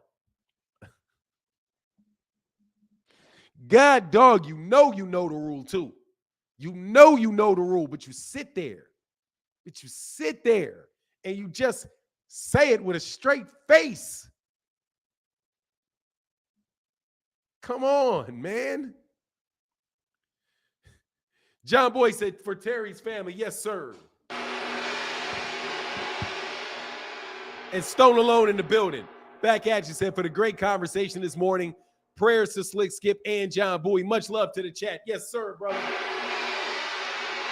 Much love, man. We got a great community, man. Absolutely fantastic boxing community. Big C.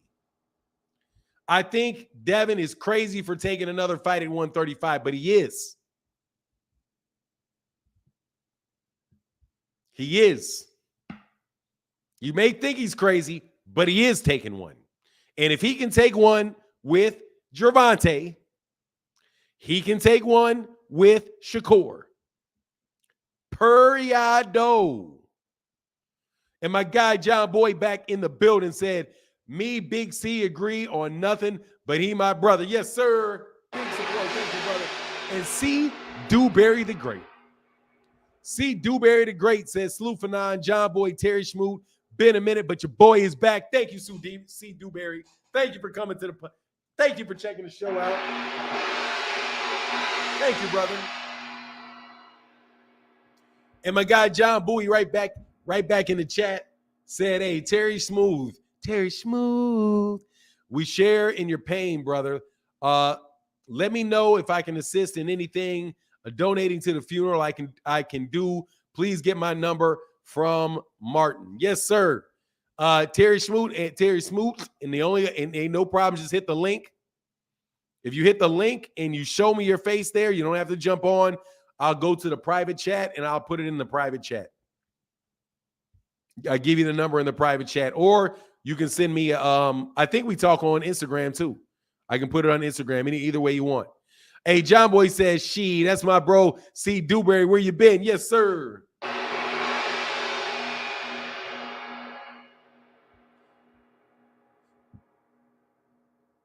Oh, Rise Podcast. Where does Devin fight Shakur at? 135. 135. Just like everybody else. 135. In his next fight, if he gets past Lomachenko. Unless Gervonta wins and he wants to crash the party. You know. Oh, where? Oh, New Jersey. Or the New Jersey. Or Madison Square Garden in the Hulu Theater. If you want to know where he's going to fight, Madison Square Garden in the Hulu Theater. That's where that's going to be. Mark Zavilla said, come on, Devin is a once-in-a-lifetime legendary fighter. Rumor has it he can fight one person and knock out 500,000 an instance, giving you the best sleep. Oh my God. Oh my God. Yeah, he can put you to sleep. Nah, that fight's not going to Vegas, baby. That fight is going to be over there. So you would make Shakur the A side? No, I'm just saying, where's the fight going to? Where would the fight do the best? Probably do the best in New York. I wouldn't make him the A side. No, I wouldn't make him the A side. I would probably say Devin has the most leverage. If Devin wants to, if they want to go to Vegas with it, they go to Vegas with it. I'm just talking about the reason that I say that. The reason that I say that is because that's where Bob Arum likes to put a lot of fights. He's got Teofimo Lopez and Josh Taylor fighting in the Hulu ballroom in Madison Square Garden in a ballroom in the Hulu theater. Man, they're not fighting in the main. Nobody interested. Bradley Savage, you need to stop smoking that Haney pack. Just because he's Muslim doesn't mean those cats are paying him all that money for that fight, man. They're not paying for that fight. That's why Lomachenko is fighting. They're fighting in Vegas and not the Middle East. Man, come on, man. You smoking on that Haney pack. You believe anything they say. Hey, Xena 360 in the building said, why isn't Bill Haney going to New York? Xena 360 said, I thought Tank was crazy for fighting Barrios at 140, but he did it. No one cares about him being disadvantaged by weight every fight. Y'all accept it from him. I don't want to hear the Dev sob story. Yeah, look, dude, there's no reason. If he can fight Gervonta at 135, can he? Yes or no? Your answers are yes. You've been saying yes. So why is it now no when it comes to Shakur? Because Devin says no. That's it. I'm telling you. You guys, it's whatever Devin. What would Devin do? WWDD. What would Devin do? Before you say anything, what would Devin say? You're sycophants. I guarantee you, I am not quoting anything that the Rise podcast or Gervonta Davis is saying and accepting it as my thought and defending it. Everything that I've said is original with the kid. Okay? You all got to follow around all that herky jerk. What's good for me today may change tomorrow type of situation. You know Dev will fight Shakur before Tank will. Ha ha ha. You got that right. You got that right. Yeah, I know he will. You got that right, brother. You got that right. Hold on one second. I got to get my mans in them something. Hold on real quick.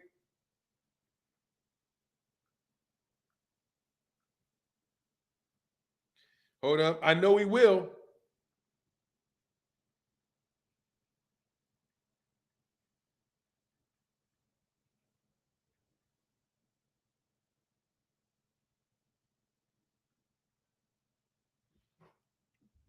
Here you go. Oh, you want to come on? Oh, okay. That's what's up. Oh, I didn't know if you want to come on or not. Okay, cool. What's going on? What's going on, Terry Schmoot? Hey, I want to say salute and good morning to everybody. My bad that I look a little bit disheveled with my little, I got to get ready for Easter Sunday, so I'm about to I got to go to church. I hope everybody enjoyed the great night of fights last night, especially with that surprising possible knockout of the year by Brian Mendoza. That was actually interesting, and salute to Shakur. I just wanted to say real quick to everybody, yeah, I lost two of my cousins. One was 38. The other one was 36. He just turned 36 as of March. They passed away due to health issues. One of them was found actually passed away in his sleep when they tried to come into the in his room in the morning, and they tried to move him, nudge him, and he didn't move. So when they took the sheets off him, he was just on the sheets. And then 3.5 days later, his younger brother ended up suffering multiple strokes, and he was left in like a particular state. And I went and saw him I kept going to USC Keck Medical Center, and he just never recovered because I guess there were multiple knots up in his brain. So a lot of stuff we didn't find out about. So that's why I just wanted to say, if I could say anything, as men, if we could we just get our health and everything just checked out because these were a little bit of natural causes. It's not like anybody took their took their life, but that's just the message that I wanted to speak. That if we could as men, like let's please not be afraid to go to a hospital, go get checked out. Let's see what's going on with us. That doesn't make us less than a man. Like if anything, that could possibly extend our lives so many years. So, and especially to go at such young ages. And I'm only 33. Those were my closest cousins because we were all born in the 80s. I have two more cousins that are born in the 80s, but they're just not located within the area where I am with the family because I'm in Long Beach, they're in Los Angeles, so I'm not really that far. Um, they're in other farther locations. So I just wanted to say that message. So if we can, just as men, if we can just get our health checked, like I know that there's a lot of things predominantly with black men. Um, if we can just get these underlying factors beforehand, I just wanted to say that because Yes, sir, man. Hey, our hearts out with you, man, and rest in peace to your family, man. And enjoy your time at um, church, man. Thank you. And my yeah, apologies man. for not if I interrupted anything in the You show. didn't interrupt Me and anything, Terry. You are always welcome on the channel, man, especially during moments like this, man. Absolutely, man. No, never worry about that. Um, yes, sir. I'm a little bit sorry. I know you're If it's hurting, man. I cool, can see it. if it's cool, I'm gonna be in the chat. I'm sorry for not. Please It's keep all going. good. Hey, John Boy's number is in that private chat, bro. Yeah, man. It's no worries, man. Hey, man, we understand it. Um, prayers go out to you and your family, man. Um, yeah, that's really tough, man. That's really, really tough. Let me make a shift on to John C. Dev will fight Shakur before Tank will. Yeah, he will, because he's gonna have to. He ain't gonna do it because he wants to. He's gonna do it because he has to. That mandatory is gonna get dropped on him. Rodzilla, much love in that for coming a member. Thank you, brother. Thank you. But yeah, absolutely, he's gonna fight him first because he has to. Talking about Bob, we know it. We know that.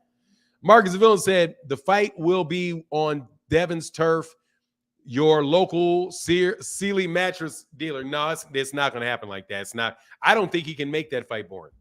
Marcus Villain, much love in that super chat. Like I said, Big C, we agree on everything, but we don't agree on nothing. But I respect you. And Slick Skip said, "Hey, Fanon, what fight is more likely to occur first? Devin, Spence versus the Duck or Tank versus Shakur? Spence versus Crawford. I mean, Tank versus Shakur. At this moment, Tank versus Shakur. Because nobody can tell me that they need to be negotiating anything else between Terrence Crawford and Errol. They can talk about it, but it's just hard for me to conceive that there's what else is there to talk about. What else? And I just think that they're keeping their options open, but at a certain point in time, man, Terrence Crawford is going to take another fight, and yeah, I could be wrong, obviously, but I just don't believe him, man. I mean, it's a lot. John Boy said, Marcus a villain in the building. Yes, sir. And Big C in the building said, why do I feel like I'm watching the Rise podcast? Are you high or something? I don't look like anybody on the Rise podcast. I don't know why you feeling like that. I can see my own picture right in front of me. Let me go to the channel. Yeah, that's definitely me. Yeah, that's definitely me right there. I will tell you, though, that we got 400 people in the building. We only got 200 likes. Would y'all mind hitting the like button? It would be great if you wouldn't mind. Fundura Timber. Oh, yeah, he got sparked, bro. In the dirt. Put him in the dirt. He got put in the dirt. John Boy said, you're watching real honest boxing fans, Big C. We don't live in a make-believe world. Hey, man, pretty much. Pretty much. Not sycophants over here, but let me tell you, man. Let me tell you the plight of the sycophant. Okay? It hits you, brother. It hits you. And oh, it's hitting them. Oh, whoa, it's hitting them. I see how it's hitting them too. Man, it's hitting them. Man, it's hitting them. Because you got to understand something, man. It's about supporters. People always say, oh, you do this for clicks and views. Dude, you'd be surprised how much more valuable a supporter is than a click. I'm telling you, a supporter is more important than a click and a view. Take, for example, this right here. Do you know how many clicks and views this is worth right here?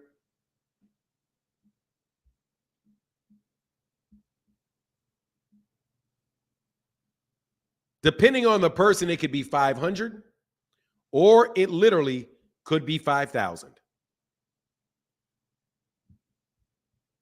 And when you lose supporters because you get caught being a sycophant and dishonest, man, it bruises you. Bruises you. It's truly not worth it. Big boy Willie said Fundura is just a little bit overrated for nine. Oh, well, you know, I never rated him high, brother. I never rated him high. What I did was I said he's going to be difficult to beat because he's an anomaly. He's 6'6". He's way up there. He can fight on the inside.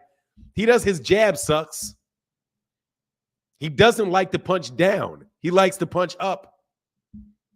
So he likes the uppercuts. He likes you on the inside because that allows him to punch up. You're above his arms. So when you're right here, but when you're down low, he doesn't like to punch down. He likes to punch up. That's why he likes it in between. But his defense, just by the nature of his hands being so big, there's so many holes in it. See, Dewberry's area, did we not all kind of expect what happened to Fundura sooner or later? I did. Just mad Mel didn't get to do it. Honestly, man, I'm glad that,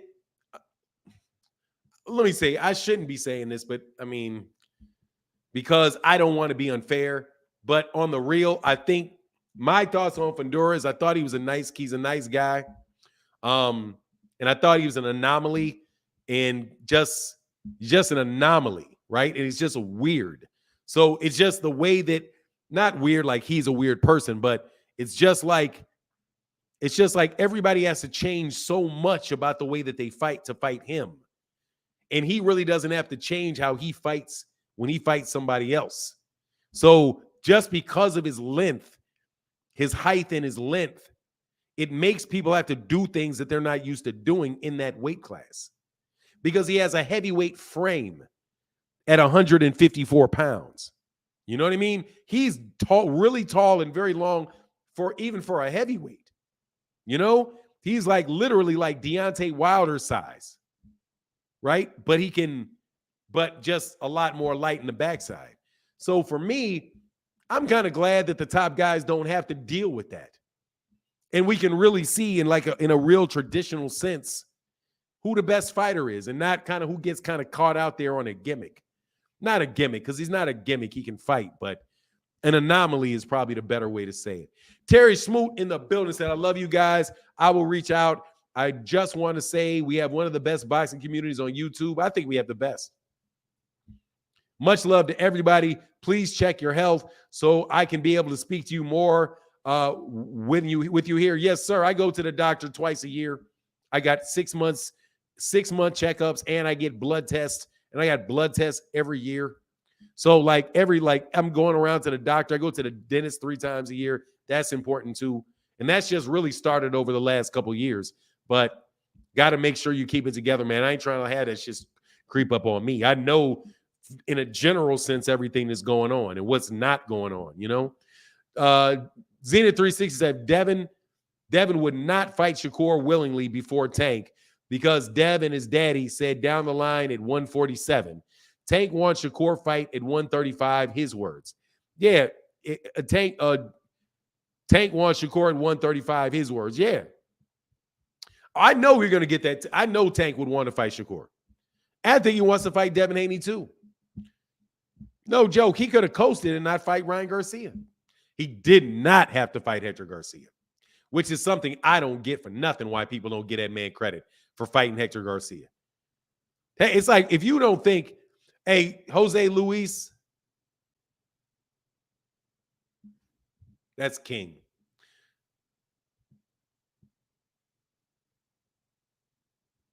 Yeah, that's dumbass king right there. On another one, I go off who's most popular.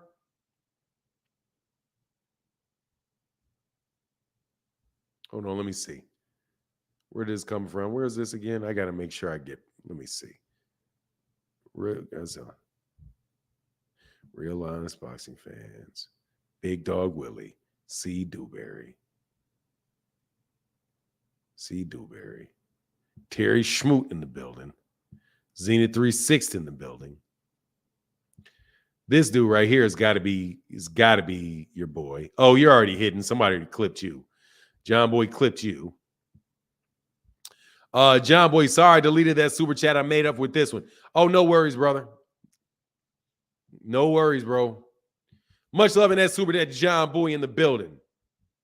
I was just trying to verify if it was, but I've already seen that name before. He must have started a new one. It was King. I got rid of him. You got to start calling him RuPaul, bro. He ain't no king. He ain't no Kang. See, what he means is Kang.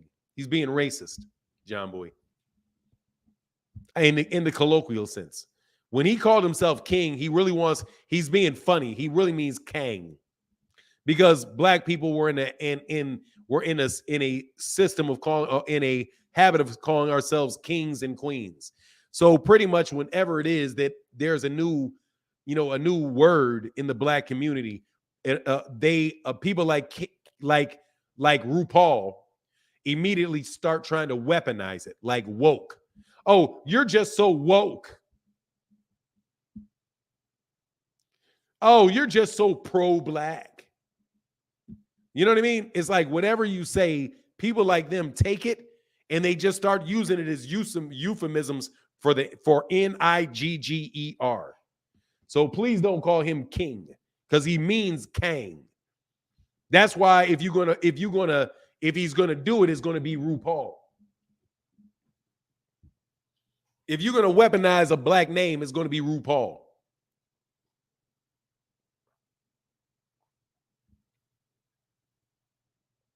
Kangs and queens. Kangs. Oh, I'm a Kang. Oh, I'm a Kang. Even though that's a white accent. The Kang, is that South? That's Southern. They all say it like that. Hey, hi. Welcome to the Kangs. That's Southern. It's not even black. That's Southern. Like, anyway, though. Devin is going to resign with Top Rank Watch. Of course he is. Of course he is. There's no room for him over there at PBC. And DAZN says, oh, he's going to be loyal. He's going to be returned back to DAZN. You're going to go back to DAZN to fight who? You know what I mean? You're going to go back to DAZN to fight who? Who are you going to fight on DAZN? But look, man, here's the link, bro. My homie in Atlanta say, King, yeah, because it's a Southern accent. It's a Southern accent. Kang. You know what I mean? Man, you out on that porch, swinging on that porch. You out there swinging on that porch, swinging.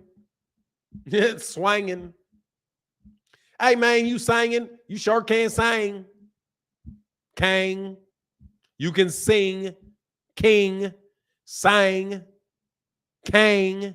That's Southern. You know what I mean? I'm just telling you, man, it is what it is, man. But hit the link. I told Bradley, it's there. Even for the cornball yesterday. I don't even remember what cornball's name was. He was mad yesterday. You know what I'm saying? He was mad. Much love in that super chat, brother. Thank you, John Boy. But we can get back on the Fundura. But as far as Fundura goes, no joke, bro. With Fundura, I very much felt like, all right, now at 154, we don't got to worry about that anomaly. And I mean it. Even though he's still there. even though he is still there. You know what I mean? Bradley Savage, what's going on, man? What's happening for now? Man, I can't complain about a thing. Life is beautiful. You know, we out here talking boxing. We had a great night of fights. What's on your mind? Absolutely. Excellent night of fights. Shakur had a great performance against Yoshino. Um, Jared Anderson got a great stoppage. Keyshawn got a great stoppage. Yeah, great night of fights. Nothing that you want to say specifically? You sure got a lot of heat. You sure? No Devin conversations, none of that, Listen, man. the energy for Devin is what I consider love at the end of the day, because I've never seen, and nobody has as many people putting expectations on him as Devin. Devin got LeBron James type expectations, and maybe it's because we saw him as a young age. I think if Cashflow Diaz does something like, we saw him as a young age, so I think if he reaches a certain pedigree, we will put expectations on him.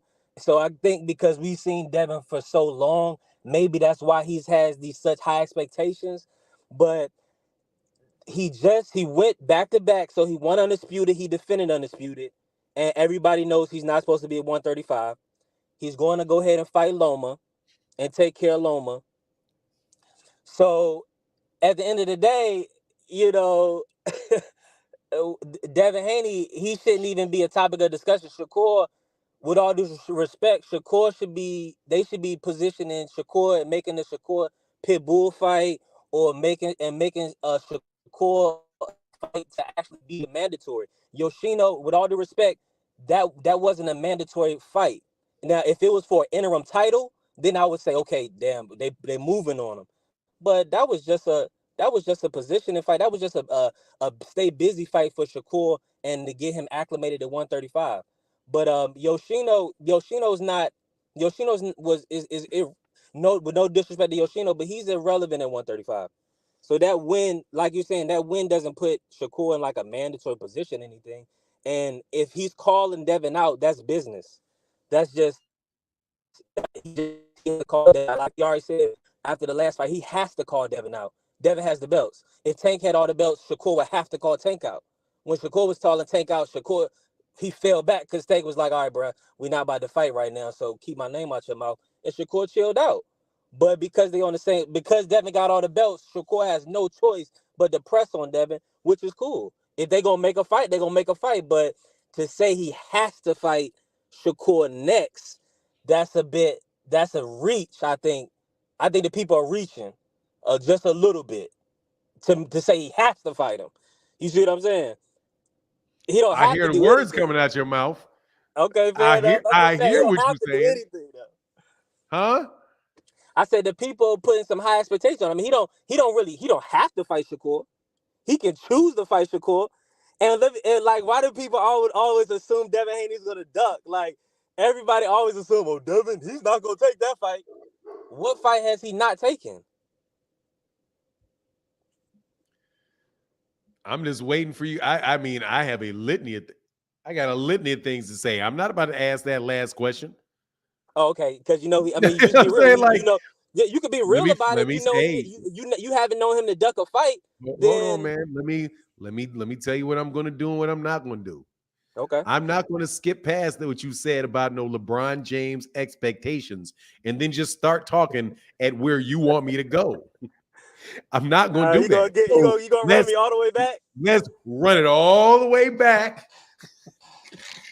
But I thought I was gonna get in and out for now. Hell no, you gonna run all the way back to that one. You think it is LeBron James expectations for him to fight Shakur Stevenson? Shakur is the number one. Everybody knows Shakur is really the top boxer. Like, everybody knows this. So he's fighting who some people, this Bob Arum crazy self then said he obviously was also he was high, he was off some It's gas. tough He out said there, man. Loma's better than Sugar Ray and better than all these other guys. And Shakur is really that dude. So I mean, come on, come on, Shakur already came out his mouth and said that Devin's gonna be waiting trying to fight me at 135. But if he gonna do it, I'm gonna beat him up. Okay. I mean, a lot of people expect you to do that anyway, so you not beat him up at when he's not I weight like training. I like how the truth is eking out. What's up? You know damn well that boy Shakur Stevens gonna whoop Evans' ass, and you don't like I it. don't know that for a fact. You I don't know you that for a fact. suspect that shit heavily. I don't know that. You said everybody knows that Shakur Stevenson is the man. He It is. sounds like you don't really. It sounds like you But that want to doesn't. give. Why should Devin? But why It's should a 50-50 Devontae fight fight. Devin? It's a It's a what? 50-50 fight. It's a 50-50 lot. We see all the time these fights. Some of these fights is razor thin. 12 rounds is not enough to decide these guys' fights. These top level dudes, they need 15 rounds because they spar so much. But These let me dudes are get. high level. Can we pause just for a second? Because I mean, I don't want to be rude. However, I have to make a couple factual corrections. Okay. Shakur Stevenson is not the mandatory for Devin Haney yet, but he is right behind in the WBO and in the WBC. He's right behind Vasily Lomachenko. Vasily Lomachenko is not a mandatory fight. If Devin Haney beats Lomachenko, they are more than likely going to order the next mandatory is going to be Shakur Stevenson because the IBF is the last one due. The IBF was the mandatory that was satisfied with George Kambosos when George Kambosos fought Teofimo Lopez. That was satisfied then. The WBO has not been satisfied in a while, and top-ranked Bob Arum said that the WBO was ready to order Lomachenko versus George Kambosos as a mandatory. If Devin Haney wins that fight and stays at 135, which his trainer said he did, is what his trainer and manager co-promoter said he would, Shakur Stevenson is the one more than likely he's going to have to fight. And it doesn't make a difference whether or not Yoshino was a mandatory or not a mandatory. It's just not a non-issue. You know what I mean? Yeah. Because the question is whether or not where is Shakur ranked? And Shakur right now, I do believe is either number one. He's in the top 3 of the WBC and the WBO. And in one of them, he's right underneath Lomachenko. So if Lomachenko loses, Lomachenko drops and he raises. And there was no mandatory, but both of those mandatories are going to be due. But this is why I say that Devin Haney has to fight him. Let me explain. Hold on. So does that? Can I say something really quick? So does that mean Devin Haney's giving Lomachenko a voluntary defense of the undisputed? Yes. Wow. It's not a mandatory; it's voluntary. So yeah. So now with that being said, Shakur, he still has to fight to be the mandatory. No, they're not. He doesn't. Okay, no, so all right. So all he has to be the mandatory is this. They just have to say he's the mandatory. And he has to be the number one ranked. He has to be not the number one ranked. He has to be the highest ranked. Now, doesn't even have to be number one. He has to be the highest ranked available opponent. The highest ranked available opponent. Say, for example, Lomachenko is number one and he's injured. That means he's not available. The WBC can order anybody in the top 3 because they are the highest ranked available opponent. So there is no mandatory. What? Yeah, I 100% understand you. You're right on point, but you know that in boxing they have things like I can a voluntary defense. I see you, Dallas Roquemore. They have things called like you can order my mandatory, but I have certain amount of time to have to fulfill that mandatory. No, they don't. So Devin versus Shakur has to be next. Okay, I'm trying to practice something. Why can't I got to figure out a way to do something. I have to find a way to fact check you before you continue because you just stated something that was incorrect. What's that? That you can have a mandatory ordered, but then there's a certain amount of time before you have to fight him. No, Yeah, It's they don't one. have to be. Excuse me. Let me explain the rule to you. There's a mandatory due every year for a fighter, unless the WBC or the sanctioning body decides to order more than one. Or if you are a super champion, like the WBO super champion, Terrence Crawford, which is 18 months. But once they order that fight, you have, I do believe, 30 days to come to an agreement. And then if you do not come to an agreement within 30 days of it being ordered, it goes to purse bid. And they will have that purse bid like 2 weeks later. So But guess no, what? But guess what? Before that, once they mandate the fight, you have to fight them. Yes. You know what you can do. Well, you know what you can do in the sport of boxing. What we all know, you can go ahead and send an email and you can request whatever you like. So you at can the end of the day, and watch this. You can send a note to Bob Arum, who is Shakur Stevenson's promoter, and ask Bob Arum to let you out that fight. And Bob Arum is going to raise, yes, because that's who you have to ask, Bob Arum. And Bob Arum is going to raise this middle finger and this middle finger and tell you to F off and spin on both of them.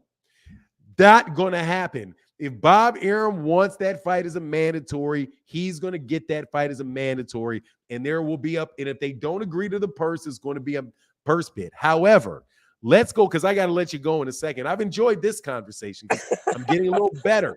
You got to let me fact check you real quick before we go too far. You do have time before you have to.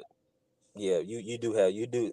In some station bodies, you get at least 18 months in between. No, you have 18 months in between mandatories. Right. I mean, but you got to understand, Lomachenko, you need to fact check yourself, because Lomachenko is number one in WBC and WBO, so he should be being called for, if not one, both of those. That should be, Lomachenko should solidify that, no question. So the Tank versus Devin fight is a go. I don't even know what you mean. We're talking about mandatories. He's not the mandatory. He took the fight as a voluntary. Devin Haney does not have to fight everybody. Devin Haney doesn't have to fight people as mandatories. Devin Haney didn't fight JoJo Diaz as a mandatory. If Lomachenko wasn't number one, then the number one. Doesn't matter if he's number one. Guy. That doesn't make you the mandatory. You're not the mandatory because you're number one. You're number one. What makes you the mandatory? When they order the fight. When the WBC mandates the fight. The word mandate means order. When you're ordered to fight, you can also request to have a certain fighter cover your mandatory. So that's what I'm saying. They can email that as well. Look, dude, you are listening, sir. You are doing too much listening to Bill Haney. Because no. Why are you trying to bring Bill Haney? This is just me and you. Because I'm telling you, this is what you guys keep saying. You keep saying you can request it. What do you mean? Excuse me. I understand the rule, you don't. Okay. That is very clear. So? I understand the rule, you don't. It's very clear. They break the rules all the time in boxing. Excuse me. They break the rules all the time. Excuse me. You don't even know what the rules are to break them. So how are you going to tell me what they break? How do you know? The rules? How do you know? Because you just said you got 18 months to fight. Once they order the mandatory, you got 18 months. And between mandatories, I mean, if you have if you have a fight, conversation, sir. You gotta have an honest conversation. How often does Terrence Crawford have to cover his mandatory? I'm not going to keep answering these questions because I've already known that you don't know the rule and I do, and I'm trying to be polite. How often does Terrence Crawford have to cover his mandatory? Excuse me, sir. I've explained to you. I'm not answering any more of those questions. I've explained to you things that you don't know. I'm not going to keep answering. I'm not going to keep answering your questions. I'm going to tell you what I wanted to tell you. Okay. This is a fact. Vasily Lomachenko is not his mandatory. Not. That fight is a voluntary fight. That is not for debate. That's not coulda, woulda, shoulda. That is not his mandatory. Devin Haney has never had a mandatory ordered for him. But a mandatory is not deciding Devin's next fight, though. Excuse me. A mandatory position is not deciding his next fight. Excuse me. That depends on whether they order it or not. If they order it, yes, it will. That man he can make whatever decision he wants to make. He can move to 140. He could fight Tank. He can do whatever he wants to do. First of all, he can't fight Tank. if Tank Yes, he don't want can to fight fight him Tank. and He can drop the fight belt? Tank in November, December. Dude, excuse me. You know this. No, I don't know that. Yes, you do. No, I don't. It's possible. It is, yes. So it's also possible that a birdie's going to fly through my window and drop $100 bill on my head. That doesn't mean it's going to happen. I don't Why care about not, your though? That's possibles. the best fight. That's the best fight to make. Excuse me, you're off on La La Land again. I'm not going there with you. You keep asking these questions to lead me all over the place. Not going to do it. I'm going to tell you what I'm going to say, and I've been polite the whole time. Okay, I've not muted you. I've not done any of that. Shakur Stevenson is positioned to be Devin Haney's mandatory in 2 different sanctioning bodies if Devin Haney stays there. Bob Arum can request that they make Shakur Stevenson the mandatory. Right. Yes, he can. Right. Devin Haney cannot request somebody outside of the top 3 to be his mandatory. He can request it. He will get turned down. So, but that's not why I say he has to fight him, because I got to get to Dallas Roquemore in a second. The reason why I'm saying he has to fight him is because of what Devin Haney fans have said, which is that everybody has ducked him that he called out. So if Devin Haney calls somebody out and they don't take the fight, that means they ducked him. And Shakur calls out Devin and Devin doesn't fight him, that means Devin ducked him according to the rules of Devin only Haney. if he's no, he cannot. If he fights Tank or goes to 140 and could not make the weight anymore, that is not considered a duck. We can't put duck on his name if a tank Like is a I great if said. a Tank fight is greater, that's Like not a I duck. said. And 140 is not a duck. Like all that other stuff you added is not what I said. What I said was, according to Devin Haney fans, if the logic with Devin Haney is if Devin Haney calls you out and you don't fight, that's a duck. Gary Russell Jr. was not in the same weight class as him at all. Gary Russell was not a duck. That was not a duck. You're saying it's not a duck. Devin said it was a duck. So that's a duck. Now, if Gervonta, if Devin Haney stays at 135 pounds and is available to fight Gervonta Davis at 135, because Gervonta's not going to 140. It's going to be at 135. If he is able to make the weight for Gervonta Davis at 135, and he says that he is, because they do say that he is there any disagreement about that? That he's available to fight Gervonta? No, because he said it. He's available to fight anybody. If he's available to fight Gervonta Davis at 135, then he is available to fight Shakur Stevenson at 135. And if Shakur Stevenson calls him out at 135 and he doesn't fight him, by Devin Haney fan logic, that's a duck. So for me, I say, if it was me, I say, if he can't make weight and he goes to 140, that's not a duck. But if he stays at 135 and says he can fight Gervonta at 135, but miraculously he can't make that weight for Gervonta, I mean, you can't make that for Shakur, then I got to say there's something about Shakur that you don't want. That's fair. Is 135? It's only 2 fights left. It's Tank or Shakur. It's Tank or Shakur. And if it's neither one of those, then it's 140. So it's. But is not what but again, you're switching it up. I said that if he can fight, if Devin Haney, and I see you, Dallas. If Devin Haney, yeah, damn right. If Devin Haney can fight Gervonta Davis at 135, then he can fight Shakur at 135. If everybody Shakur, knows that for now. If Shakur, what? I said to you, everybody knows that. If you could make 135 for Tank, you can make it for Pitbull. If you know it, stop talking. Moses for a third matchup, you can make it for whatever you want. Exactly. So if he doesn't fight Shakur Stevenson, exactly. So the only people that can't make a weight is the people that you're pushing on the young brother. Exactly. So since he can make weight, then if he doesn't fight Shakur and Shakur called him out, it's a duck. You're agreeing with me. Thank you. Not if he goes to 140. He has the option to go to 140. If he can't make If the he weight, moves to if he can't make the 140, weight, because if he moves it to 140, despite the fact that he could stay at 135 and fight Gervonta, and he moves to 140 and doesn't fight Shakur, that's a duck too. The only reason it's not a duck is if he can't make the weight. But if he can make the weight for one guy, he can make the weight for another guy. no. I gotta But let you go, man. But it's been all fun, right, Brandon. but you gotta understand he's gonna prove his point. He's gonna prove the point. We'll talk another time. I know your people want to holler at you, but he gonna prove the point. Yeah. Appreciate you, Nah. Dallas. I gotta get to. I appreciate you, man, Bradley. You take that. Now watch this. You take that L and sit on it.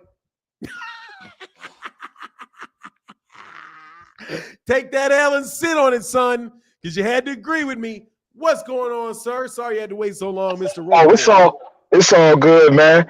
Hey, I just want to say this real quick. Yes, sir. They don't have to worry about Haney because Haney is about to lose to Lomachenko. I'm telling you right now, today, he's going to lose to Lomachenko.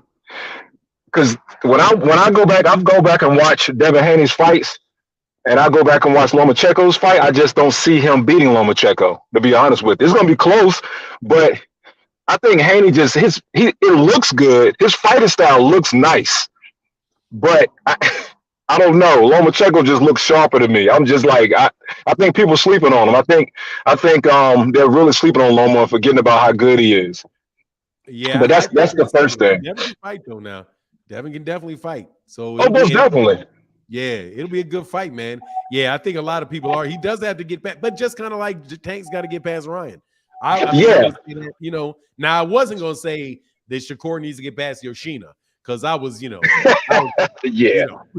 pretty much like, yeah, okay, what round is it? I was just wondering whether it was gonna be a knockout or not, and he got that knockout. I was happy. Right. Yeah, that's exactly what I thought. And the last thing I wanted to say is that the last undercards for the last couple of weeks, the last two prime events, these undercards has been on the money, man. I've sat there and watched all of the fights, and all of them been good. You know what I mean? Like last night, every fight was pretty good. Except for the heavyweight fight. But outside of that, the fight between Keyshawn Davis and the other guy, Yigit or whatever his name is. Yigit. I think it's like got in 1 rounds, but Can you hear? I don't know if I can hear you anymore. Yeah, I said Yigit. Oh, okay, yeah. So that fight, I mean, it wasn't close, but it was entertaining. I'm glad you liked it, man. It was good to see how they fight, man. For me, it's kind of like you're predicting what they'll do against guys when they're in real fights. You know what I mean? Yeah. They were what they were, man. But that's what's up, man. Thanks, Dallas, for coming by, man. You got something else? No problem, man. Anything else you want to get off your mind? Not really. I mean, I'm looking forward to the Tank Garcia fight. I think it's gonna be I think Tank is gonna knock him out, but it's one of those fights where if Tank gets caught slipping, leaves his head up, he could get knocked out. Yeah, you know what I mean? I don't think that's gonna happen, but it could. You know what I mean? So hopefully he'll handle business and keep on rising to the top like he's doing. I love to see him just be undisputed. I just think that dude is special, man. And I'll leave you with this. When I watched the Keyshawn Davis fight, I thought to myself, I said, that's how special Gervonta Davis is. He would have knocked that guy out probably in the third, fourth round with the punches that Keyshawn connected with. If Davis connect with those same combinations, dude is out of there. Yeah, he would have been. Yeah, for sure. But I'm gonna leave you with that. I'm gonna let you enjoy the rest of your day and happy Easter to you. All right, brother. You enjoy your Easter, man. You be blessed and all that good stuff. And I'll get back with you, Dallas. And thank you for being a channel member, brother. I appreciate you, man. Most definitely, man. You got the best channel. I think I talked to you before. You got the best channel on the planet, man. I mean, I listen to other guys. I just don't get the same. I don't get the same analysis. Most guys are they ride whoever their favorite boxer is, So appreciate you, man. Thank you, man. Yes, sir. All right, Dallas. We get back. Peace. Man, I like that compliment, man. Thanks, man. Hey, I'm sorry I was like really late on this one. Big C said, I feel you and the Rise podcast came together over your dislike for Bill and it spills over to Devin. Tank could, first of all, I don't dislike Bill. I think you're being unfair to me, Big C. I don't dislike Bill at all. I like Bill Haney.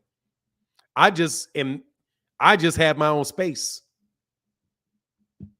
I have my own space. I like my neighbor. My neighbor's not walking up into my living room. You know what I mean? I like him just fine. But it is what it is, you know? He's got his space. I got my space. He does what he does. I do what I do.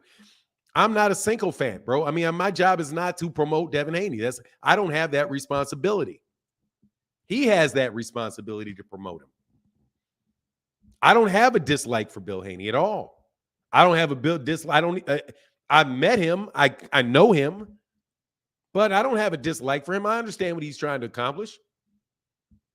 And as a result, I respect what he's trying to accomplish. But that's about as far as it's going to go. I don't owe Bill Haney anything. I don't owe Devin Haney anything. I don't owe, other than not to mistreat them. Period. And honestly, I owe supporters the truth. Just like that conversation I just had with Bradley Savage. Shout out to Bradley Savage. Bradley clearly does not understand the rules of the sanctioning bodies. And it's not an offense towards him, but literally really doesn't understand them. Not understand them. He can understand them. He just doesn't know them. He has the ability to understand them. He's a bright guy. He can understand them, but he doesn't know them. Fundamentally, he does not know what a mandatory is. Right? And because people are talking to people that don't know the rules, it's easy to convince them of a lot of things. But I'm not going to sit here and tell you things that are not true. I understand the rules. I'm not going to do that. And on top of it, I understand rules very well. I am trained to write and read rules. So I read the WBC rules. I've read the IB. I've read the WBC rules, the relevant portions. I've read the IBF rules. I understand how the mandatory works. And people keep talking about I'm not going to do that. Devin Haney was never Lomachenko's mandatory. I'm not going to tell you that he was, because he wasn't. I'm also not going to tell you that George Kambosos was not the WBC champion for the sake of undisputed, because it's not my decision. It's not my decision. That is Mauricio Suleiman's decision. And I'm not going to tell you little things like, why don't I see it on the internet? Dude, I don't care why you don't see it on the internet. I know what the rules are. I know how boxing's organized. It's my duty to people that support the channel to tell them to make my analysis and give you my opinion based on the facts that are at hand. And in boxing, so many things are subjective that it's hard to get your finger on anything. But when you have hard and fast, to the extent that you have rules, you can't ignore them. And logic is the language of the universe. I'm not going to ignore it. If Devin Haney can fight Gervonta Davis at 135, he can fight Shakur Stevenson at 135. If money isn't important, it's the best fight in the best. Shakur Stevenson is one of the best. He's ranked in the top 10 in the number. He's ranked higher than Devin in the pound for pound list. He's considered by most of the boxing world to be better than Devin.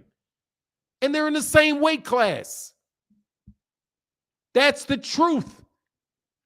Most of the people, if you consider mainstream boxing people to be the people, consider Shakur to be better than Devin. They're in the same weight class. They're with the same promotional outfit.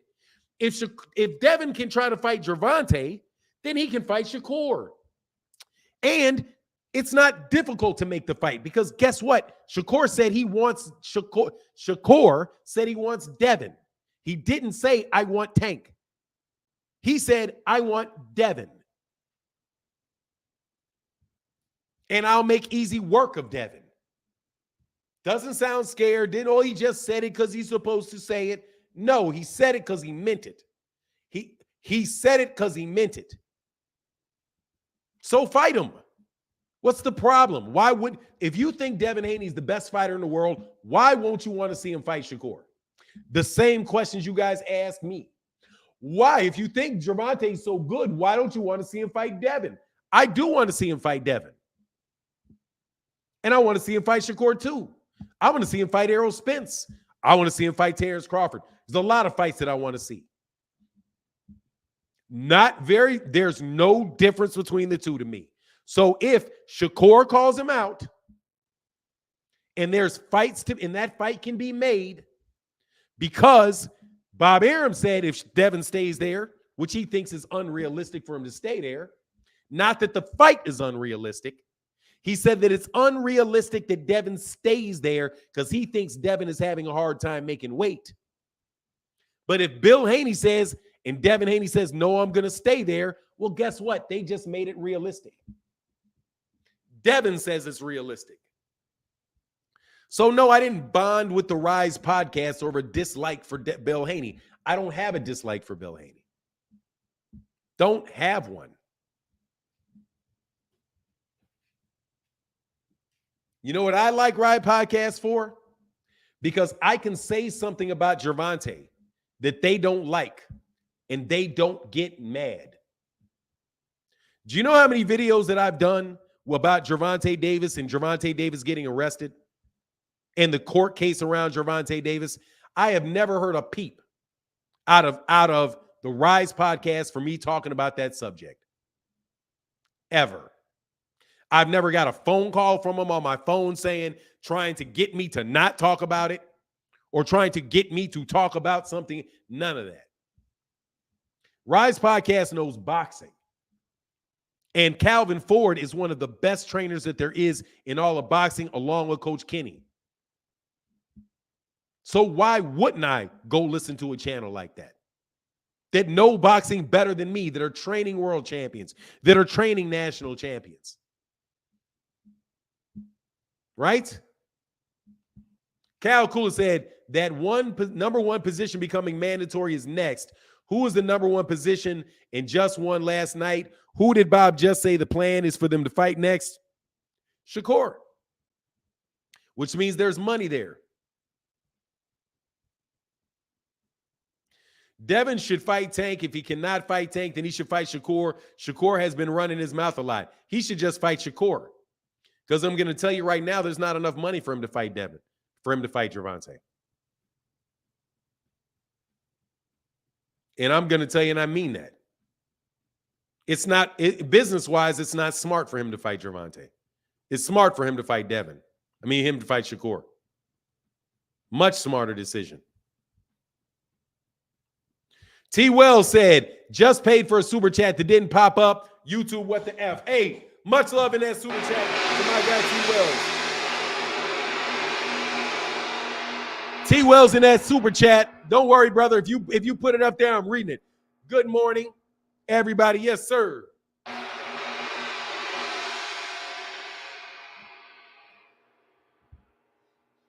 Hey, if he can't make the weight, he can't make the weight. Drop the belt and keep it pushing. At which point in time, I'm sure he'll fight Regis Prograde. I just paid. Hey, T. Wells, just put it in there, man. I got you.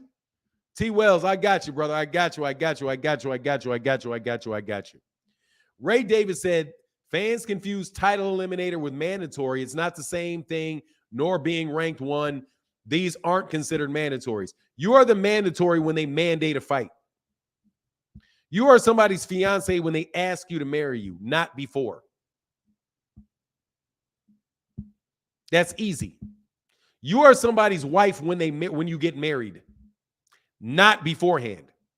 You become the fiance when they ask you to marry you, not before. There you go. They have to, it's in the rule is in the word, mandated. I am the mandatory. Why? Because it was mandated. Did they mandate it? No. If they didn't mandate it, how can you be the mandatory? It's in the word. Hey, man, one more person in the link, bro, because that was fun. I had to practice being polite because I wanted to do that, but yet never time anybody out. So to all the crybaby boo-boo-boos, I just talked to Bradley Savage. I didn't cut him off. I didn't time him out. And we got right around to the same conclusion. Shout out to you, Bradley Savage. You wound up agreeing with me, man. Well, we all know he can make 135. So then why did you say that he wouldn't make 135. See how that works? I was deflecting. You're deflecting. You're right, I'm deflecting you. Ding, ding, I'm not answering that question. Well, why didn't he pop the pimple on his back last night? Man, I didn't even know he had a pimple on his back last night. How do you know? Well, I know because I thought we were talking about what day of the week it was. Now we're talking about whether or not he popped a pimple on his back. No, thank you, brother. I'm not going to be doing that with you. Cal Coolit in the building said, heading out with the fam. Blessings to everybody. You guys, you have an absolutely wonderful Easter. But just one more if you can get it. Thanks. Hey, thank you, Bradley Savage, though. That was a fun exercise. That was a fun exercise. Fanon, what I didn't like is that 1 minute Bill and Devin are staying at 135. And now all of a sudden, since Shakur won, he's going back up, pick a weight class and defend it. No, let me tell you what happened, brother. Let me tell you what my thought of it is. I'm doing well, man. How are you, Mr. Dame? Fanon, you might be late on this topic. What do you think about Keyshawn and Frank now? Oh, I think Frank Martin beats him. Same thing as I thought before. I didn't learn anything new about Keyshawn Davis. He's got good defense, though, but he's not very active. He's not. He has a low punch output. He has a low punch output, and that's not the case with Frank Martin. And Frank Martin is most definitely going to, that jab to the body is going to be a lot of problems for Keyshawn. I don't think Keyshawn's ready for that. Share the insights, Fanon. What happened? Oh, I'll tell you what happened. It's called, hey, man, make sure my name is said on this telecast. Bill wanted his name on the telecast. Hey, what can I say that's going to get me some press? Hey, tell them that we're going to be where we're staying. Yeah, we're not moving up. We're going to be at 135. Yeah. Right in time for the telecast. Hey, we're going to stay at 135. Yeah. There you go. Let them know. That's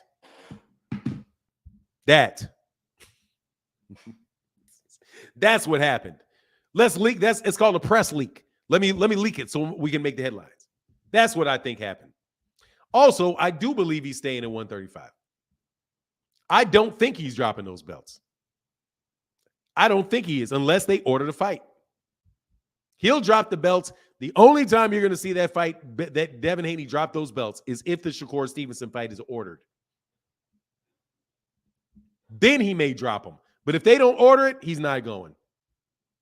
Because, man, that's out of the frying pan into the fire at 140. Guillermo Maldonado said, I hear and I agree. Yeah, that's out of the frying pan into the fire, bro. I'm laying in the cut like a shadow, Timmy Chips. I gotta bounce. Stay cool, Fanon. Thank you, brother. I appreciate you, man. And thank you for everybody for joining me on this absolutely fun Easter morning. I mean, I just think that's what that is. So, but at the end of the day, he's going to stay. I think he's going to stay at 135 because that's where the money is. That's where the money is. That's where the money is. He just got to get more disciplined in between fights. That's it. He just got to get a little more disciplined in between fights and not blow up in weight. And he could probably stay at that weight class. He just got to do a Bernard Hopkins and be very disciplined. Bernard Hopkins stayed at his weight class for a very long time. Yeah, if he drops the belt, that means he's going up there to 140. Good luck. Good luck with that. You know what I mean? Good luck with that. He said, on this glorious day of the sun, absolutely. Tank is Stevenson's kryptonite. It'll be a good fight. I think I think Shakur will have it's funny, man. I think that Shakur beats Devin more easily than Gervonta would beat. I think Shakur beats Devin more easily or more straightforward than Gervonta would. And then I think that Gervonta is more trouble for Shakur than Devin is. I think Gervonta is more trouble for Shakur than Devin is. That's going to be that is right there is like what would be a very, very difficult fight for Shakur Stevenson. Especially if he underestimates Gervonta Davis's boxing. And he's going tit for tat with him. Because in that scenario, Gervonta very well can go tit for tat for him. He's not going to be sitting behind a high guard on him a lot. You know what I mean? And the way Shakur fights, he's got to be close. And that hand speed of Gervonta's hand speed, something's going to land. That's just, it'll just be tough. He said, yeah, man's 28, he's blowing up. He's just got to be more disciplined in between fights and not blow up. He's got to stay around 140. He just needs to stay around 147, 150 pounds. He's 5'8". He can weigh 150 pounds. 5'8", 150 pounds. That's not ridiculous. I saw him like right after. I saw a picture of him. He blows up in weight. You know, just got to be a little bit more disciplined. He'll do it. I think he can do it. Ray Davis in the building. What's going on, Ray Davis? Salute, Fanon. I'm good, brother. I can't complain. How you doing? Let me turn this volume up because I can't really hear you. We had some great conversation last night on Twitter, didn't we? Yeah. That was fun, man. For sure. Yeah. Okay. So I just want to put out there. Hey, I got an echo. I got you. Is that better? No, I can still hear it. All right, hold on. How about that? Yeah, there you go. Cool. All right, so I want to put out there what I was saying because it's being misconstrued. My brother, Shakur, did his thing. Bad. What he was supposed to do against I would say, D-level fighter. Now, I think he's a pro, but he's definitely should have been fighting on that prospect card, this dude. But no one else wanted to take the fight, which with all due respect. And I think when he called out Devin, do I think it's 50-50 from what I seen last night? No. This boy put on the show. I'm going to say it'll be close, but not as close as I thought. More like the Herring fight. As far as that, I did not say that Tank should have been tweeting. What I said was the usual suspects weren't tweeting when there's always a big fight going on. You know what I mean? You always see the tweets, boom, boom, boom, boom, boom, boom, boom. Everybody responding, especially Devin Haney and Bill Haney. Neither one of them reached out or said anything. It was very quiet. It was like a church mouse up in that piece. So with that being said, yes, he did. I was saying because he did make some mentions of going after the bag first earlier in the week, that Tank should have responded for that reason, not respond because of the call out for Devin Haney. Or I'm sorry, for the ESPN put the I should say they put the call out on themselves, because it was I think he was going to say he was going for the bag, and they deflection, right? They deflected that question to Shakur to not get him to talk about the other side of the street, like some what do you call that dude? Like Keyshawn not wanting to call out Frank. So I think they just kind of was like, listen, pause, we're gonna keep it right here. This is a big fight for us. We're gonna get you these belts. We're gonna keep these belts right here at Top Rank. And that's what it is. That's how I saw it. And that's what I was saying. So I'm not disagreeing with anybody else's statements. As far as Timber last night, that was a great shot. I called that the first two rounds where I seen I don't know why I can't, Mendoza putting it on Fundura. I was like, yo, this dude, he got him. Because I could see him getting in. He kept coming inside. He just wasn't working right. And he was swinging with his head down when he was going for the face, a.k.a. Tarver. Eyes closed, just swing for the fences. And he got him. And when he did, dude looked stunned and hit him with the 1-2. Down goes Fundura. That was great, too. As far as them stopping all these fights, Fanon, ridiculous. We know MMA young star, whatever your name is, sorry, young kid, I like you. You're a good MMA kid. prodigy. Yeah. Listen, they did that for you because they stopped all these fights for ESPN to push that fight on, so all the viewers can go in there and buy these fights and get this UFC money because that's what ESPN supports. They did no support for Shakur, no interviews, no nothing. But when the celebrity fighter Jake Paul was on there, what they do? Interview. They'll build up. We'll see how they do with this next fight because Top Rank is showing me that they're not, or not Top Rank, ESPN is showing me that they're not invested in boxing unless it's celebrity stuff. Other than that, I mean, we can get to big fights. I don't care who it is. I think Bill done ran his mouth a lot. I like Bill. I like Devin. But I think he ran his mouth so much. That fight with Tank ain't going on. Tank said no. And like you said, it's going to be low budgeted fight for you, bro. 200,000 or nothing. You want this fight. Because Tank know he ain't going to accept that. I do see maybe Haney going up for Tio or Josh Taylor. That seems to be the obvious right now. And I think Josh Taylor might make that jump too, may vacate those belts. We'll see what happens. That's just foreseeable. And these are all opinions.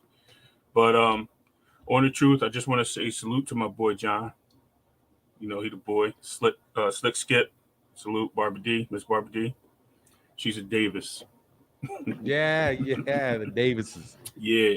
And then Zenith, Fahim, everybody out in Jersey, represent. All right. I'm going to catch you later, Fanon. I just want to get those out there, brother. Peace. Appreciate you, man. Thank you, man. As always, Ray, it was fun chopping up with you on Twitter yesterday, man. Yeah, it was good. MJ was good, right? I think I kind of persuaded you a little bit. Just what was that? He was talking about Zeke, how Zeke was with the Zeke and MJ. How MJ had this gripe with Zeke. Remember? Yeah, tell me. And I had told you that, and salute Thomas Hill. I had told you that I think Zeke, the reason why is because they forced Jordan, but the bad boys was beating him up so bad, and Zeke's order was beat him up. And he was like, you know what? I don't like this dude. He got these guys trying to hurt me. We out here playing ball because he can't stop me. So I got that. But you know, shot. Let me give you my take on the Zeke Jordan thing, just so you know, because I'm from Chicago. So like I grew up like right around Zeke's brother. Like used to play on the back. His older brother, my God, dude, I'm telling you, his older brother. Like Isaiah's way old. Isaiah's like 10 years older than me. But yeah, I think I think he got out of like high school like 78. So he's like around 10 years older than me. And his brother maybe 15 years older than me. But we would be at the park and his brother was playing basketball, you know, well into, you know, if I was like 15, you know, his brother was up like 35, something like that. But anyway, man, the thing with Isaiah is this. Real people from Chicago rock with Isaiah because Isaiah is from Chicago and he played for St. Joseph's. He was in Indiana. He didn't go to he was in Indiana, but real people from Chicago rock with Isaiah. The people that don't like Isaiah are all them bandwagon BS Bulls fans that didn't show up until we started winning championships. All them New Yorkers wearing Bulls hats and all that crap. Hold on, stop. Yeah, I'm saying it. I'm saying it. Look, I used to rock with Zeke, man. I used to rock with him from Jersey. You know, a lot of us did. The reason why we rock with him because we didn't know it was a beef. They was on the All-Star team together. He used to feed them the ball. They looked cool. Mike used to kill. Let me tell you what Mike used to do. Let me tell you what Zeke used to do to Mike in the summertime. This is something cats don't know. Zeke used to kill Mike in the summertime. Kill him. I mean, when I'm telling you kill him, I mean kill him. They used to have these games called Push Excel. Yeah. And it was Michael, and the cats would be playing, they were pro-ams. Michael Jordan, Magic Johnson, Dominic Wilkins, Isaiah Thomas, and, you know, different college players or whatever. They would all go down to, they would play the games at IIT. And Isaiah Thomas used to do whatever Mike would be on a man. Isaiah Thomas would do whatever he wanted to do, whenever he wanted to do to any of them dudes. Yeah. And it's like, he was quick. Man, he was Iverson before Iverson, for Dude, real. the thing, I'm telling you, man, except for he's much bigger than Iverson. And he was Right. dunking when he wanted to. Like, Dude, he didn't do it a I'm lot, but telling you, he brought the Isaiah rim down Thomas. when he wanted. Telling you, Isaiah Thomas. The problem with Isaiah Thomas is that all of these bandwagon Bulls fans were bandwagon Bulls fans because the Pistons whooped the Lakers and the Pistons whooped the Celtics. Because in the early 80s, it was all about the Celtics. 87, in the early 88. 80s, No, 88, 89, right? from about 9, because you remember who the dynasties are. The dynasties throughout basketball during the 50s, during the 60s, Lakers, during the Celtics. 70s, there were the Lakers and the Celtics. So in the 80s, they had it used to be where they had the number one draft pick, and the number one draft picks went to the Lakers and went to the Celtics. So their teams were stacked by the league. It's not like it is now. Those teams were stacked by the league. But when Isaiah went to Detroit, Isaiah used to score like crazy all the time. But when he beat the Celtics and then he beat the Lakers, all them cats that when the Lakers and all those guys faded out, they all started wearing Bulls caps and being Michael Jordan fans, and they hated on Zeke. But Zeke has always been the man. Zeke should have been on that dream team. I ain't trying to hear nothing about no bad words on Zeke. That dude was easily one of the best 4 players in the 1980s. Oh, absolutely. Easily one of the 4 best players Absolutely. in that, and did Magic dirty, did the Celtics dirty, did the Bulls dirty, and he was just a team player. Yeah. But anyway, I got to go, man. Yeah, Thanks, yeah. brother. No doubt. That was fun, though. Appreciate you. All right. Yeah. Oh, we can talk about that all day because fake All Bulls fans. Anyway, I'm out, brother. Peace, man. Much respect. Peace. All right, sorry, man. I had to do that, man. I had to do a little of that. Zeke, man, God dog, Chicago's finest, bro. That's that's the best player to ever come out of Chicago is Isaiah Thomas. And I'll be dang if you fake phony Bulls, you fake phony Jordan fans who didn't even jump on the bandwagon until he won the championship. Well, he's the best. Oh yeah, well, man, you didn't like that dude in the 80s. You didn't even know. You didn't like herringbone. You weren't rocking with the herringbone, Michael Jordan. You know what I mean? Remember when Michael Jordan used to get in the game with them gold herringbone chains? Y'all weren't rocking with him when he was playing in that herringbone. So I want to hear but nothing about y'all, Joe, man, please. Zeke was the man and Mike couldn't do nothing with him. Okay? And it's not just they beat him up. They did beat him up, but they also couldn't do anything with Isaiah. Man, he's way better than Derrick Rose. Derrick Rose is the man, don't get me wrong. Derrick Rose is a bad boy, but Derrick Rose ain't no Zeke, man. Heck no. He got two rings in an NCAA championship. Heck no. Anthony Lamar, man, I can only be here for a second, but what's up, man? Salute, man. Salute to you, bro. What's good, man? Hey, y'all kind of got off topic a little bit with the Zeke talk, but I just want to ask you, man, like for the sport of boxing, what do you think is good for the sport of boxing as far as promoting a fight? I don't understand. As far as it, Okay, I mean, as long as it's successful, I guess. Let me ask it a little better. When you're promoting a fight, in your opinion, what is the best way to promote a fight? Have very good fighters that get knockouts that you can show highlights of. Okay. And personalities and people that have engaging personalities. Okay, so you don't believe trash talking or just being confident in yourself? You don't believe in that as far as promoting the fight? I mean, that it helps, but it helps, but really having people really want to see you. Brian White, man, not even, man, please. The point I'm getting at, Fanon, is like, get to your point, bro. Because I feel like you're trying to lead me somewhere. So just say what your opinion is, and I give you my impact on it. My point on it. What Bill Haney and Devin Haney is doing, I believe, is good for the sport of boxing. And it seemed like you got this thing against them because of how they promote themselves and the confidence they have in themselves. And like, I just believe it's good for the sport of boxing. You look at somebody like EJ, he doesn't really talk or nothing like that, but he got a lot of fans who waiting for him to post anything. Now, let's say both of them be like Mayweather, and they just get to, saying, I'll beat you up, I'll do this, I'll do that. It'll be good for the sport of boxing. More people will want to tune in. And, Devin Haney would be better. First of all, Devin Haney, if you look at the biggest names in boxing, Canelo Alvarez can't even hardly speak English. Can't even hardly speak English. The fights get sold by having good fights and having people be the type of fighter that you want to see fight.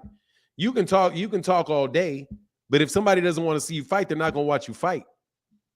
If you're somebody that's an exciting fighter and they can show highlight reels of you fighting and you are somebody that people really do think are the best, I think that's what it is, man. But look, I gotta read a couple super chats and cash apps, and I got to break.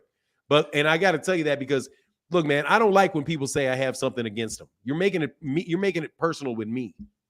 I don't have anything against them. I don't. I never. If you listen carefully to what I say, what I'm telling you is I'm just going with the stone cold facts of the matter. I wouldn't mind. I don't think Devin. I talk about Devin Haney all the time. Right. I agree. Yeah, but the fact of the matter is, look, man, if I'm talking to Devin Haney fans, I'm not talking to Devin. Devin can do whatever Devin wants. Bill Haney can do whatever Bill Haney wants. I never criticize Bill Haney. But if a fan comes to me and starts giving me rationale for certain things being this way and that way, dude, I'm going to tell you that shit's not true. Like they say, oh, well, everybody's ducking Devin. And I say, where is this coming from? Because when I first originally said it, hold on 1 second. Chillville in the building, because I got to make sure I get Chillville. He said, why didn't Bud do any interviews last night? Man, I have no idea because he wasn't on his home network, Chillville. Who knows? Who knows? But I get into that a little bit more detail after go through this. Again, with Bill Haney and Devin Haney, I don't have a problem with Bill Haney. I don't have a problem with Devin Haney. I have a problem with fans that literally are talking to me, either by texting it to me, either by putting it in a comment or saying it directly to me. Things that are not true. I don't have a problem with Bill Haney and Devin Haney saying things that are not true. Like I was Lomachenko's mandatory. I don't have a problem with them saying that. They can say that. A whole bunch of people say that. But if you tell me that he was, and I explain to you the rules of boxing, and you can't show me where the WBC ever actually ordered the fight, then my problem isn't with them for saying it. It's my problem with y'all for believing it. If Devin Haney says, I'm the greatest fighter to ever fight in the history of the world, I got the most power of any fighter ever. And y'all come to me and he says that, I don't have a problem with him saying that. I know it's not true, but I don't have a problem with him saying that because what's he supposed to say? But if you come and tell me that, I'll be like, man, are you nuts? That man ain't had a knock. That man ain't had a knockout. Ain't had a knockout in 4 years. The man ain't had a knockdown in 4 years. The man fought a guy that's been knocked out by everybody that he's ever lost to, and Devin never even heard him. Devin got to wind up from way back outside the ropes and let it loose to hurt somebody. So, no, it's just not true. That the fact that somebody told me, somebody who's in my chat and said that Lomachenko, that Shakur Stevenson can't be the mandatory for the WBC because that's satisfied in this Lomachenko fight. That's just not true. If you say somebody's the number one contender, that means they're mandatory. That's just not true. So if you say, to ask me who to promoting fights, Devin Haney's done a good job, definitely done a great job with what they're working with. Absolutely. He cannot promote his fight. He cannot promote his fight like Gervonta can promote his fight. Because all Gervonta got to do is put up a tape. Just play the tape and put some music behind that. Deontay ain't got to do that. All he's got to do is play the tape. Play it, put some music behind it. Let him watch me lay out 15 people. Man. But that Devin can't do it. You gotta show shoulder rolls and catching and parrying and shoulder bumps and getting his space and all the highly technical things that Devin Haney does very well. And Hey, that's going to appeal to the people that can actually see that. right. Right. At the end of the day, boxing is a sport, and you know the to play the game, you're trying to win. So you know, Yeah, a he's knockout is supposed a to win. knockout. A what? A knockout is a knockout. That's what makes the fight good, though. You know, you got a knockout boxer versus a boxer. You know, somebody who trying to hit and not get hit. You know, so it's different strokes for different folks. For sure, I'm gonna get up out of here, man. Happy Easter, all right, brother. man. Salute. All right, man. Peace. T. Wells says, salute, seeing if it works. It works, brother. It works. But look, man, please don't put that stuff on me that I don't like. That's attacking me. That's just attacking me. And that is not you. I'm not talking about the dude that's out here. That is basically a refuge of a weak-minded individual. They cannot discuss the subject when they're down. They start talking about the other people and what's wrong with them. What's wrong with you? You don't like what I like. That means that you're a hater. You're a self-hating black man. You're just scared for your fighter.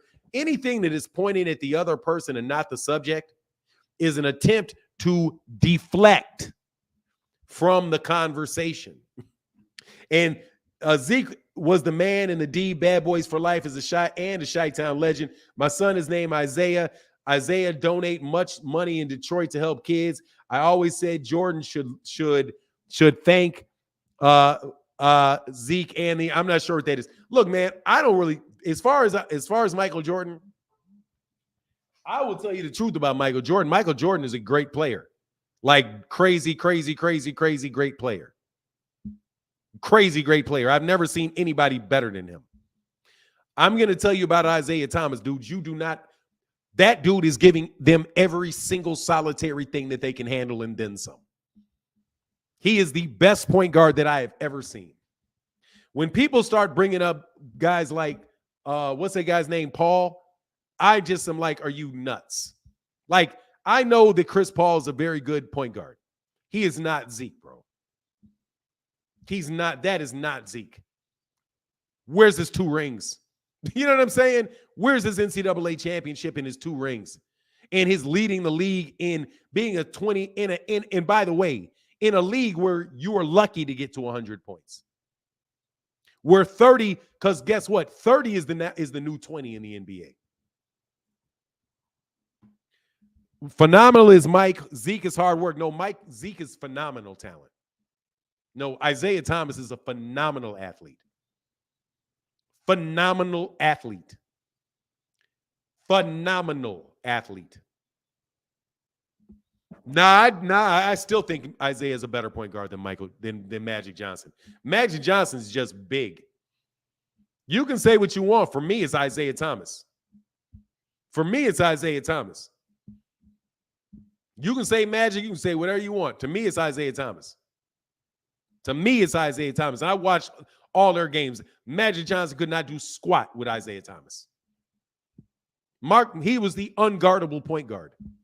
He's the unguardable point guard. And absolutely, positively a floor general. 11, 10, 11, 12, 13 assists, 20 points, 25 points. If he wants to put 40 points on you, he'll put 40 points on you. Without a doubt. If he wants 40 on you, he's going to give you 40 right away. Like, that's not a problem. He's like that. Trust me. The only person close to Isaiah Thomas is I'm just telling you, Isaiah Thomas is that type of athlete. He's that fast. He's blazing. But I got to get out of here. Much love to everybody in the chat, everybody in the super chat. But I'm a big Isaiah fan. I'm telling you. I've been a big Isaiah fan in my entire life. And in my entire life. Loved Isaiah Thomas as a fighter, as a basketball player. Hated that we had to beat I would watch Bulls games with the Detroit Pistons, and I'll be like, I would want us to win, but every time Zeke got his hand in the ball, I want him to score. It was the weirdest thing, bro. It was the weirdest thing. Because it would be like, man, I want Isaiah to score every time he scored. Every time he gets his hands on the ball, I wanted him to score. But I didn't want him to beat the Bulls. But at the same time, dude, because of that, I could see. Dude, they did not just beat them up because. They didn't just beat them because they were beating up them. No, they were beating them in the basketball game because those point guards couldn't do anything with Zeke. Nothing. And whenever Zeke wanted it, Zeke went and got it. If they were down, Zeke went and got it. There, anytime he wanted to. You know what I'm saying? But anyway, one NCAA title as a sophomore. Man, it's the dude. Isaiah's the man. My man James Wade said all you have to do is watch the game where Zeke balled out on a bad ankle. Man, I'm telling you, man, it's crazy. And by the way, to the person that said Ben Wilson is better than Isaiah Thomas, rest in peace, Ben Wilson, but ain't no way. Are you going to say a young man that never played a college game was the best player ever to come out of Chicago because he never came out of Chicago? He passed away, rest in peace to Ben Wilson. But no, the only people that I would say come close to Isaiah Thomas that I've seen were Dwayne Wade and Tim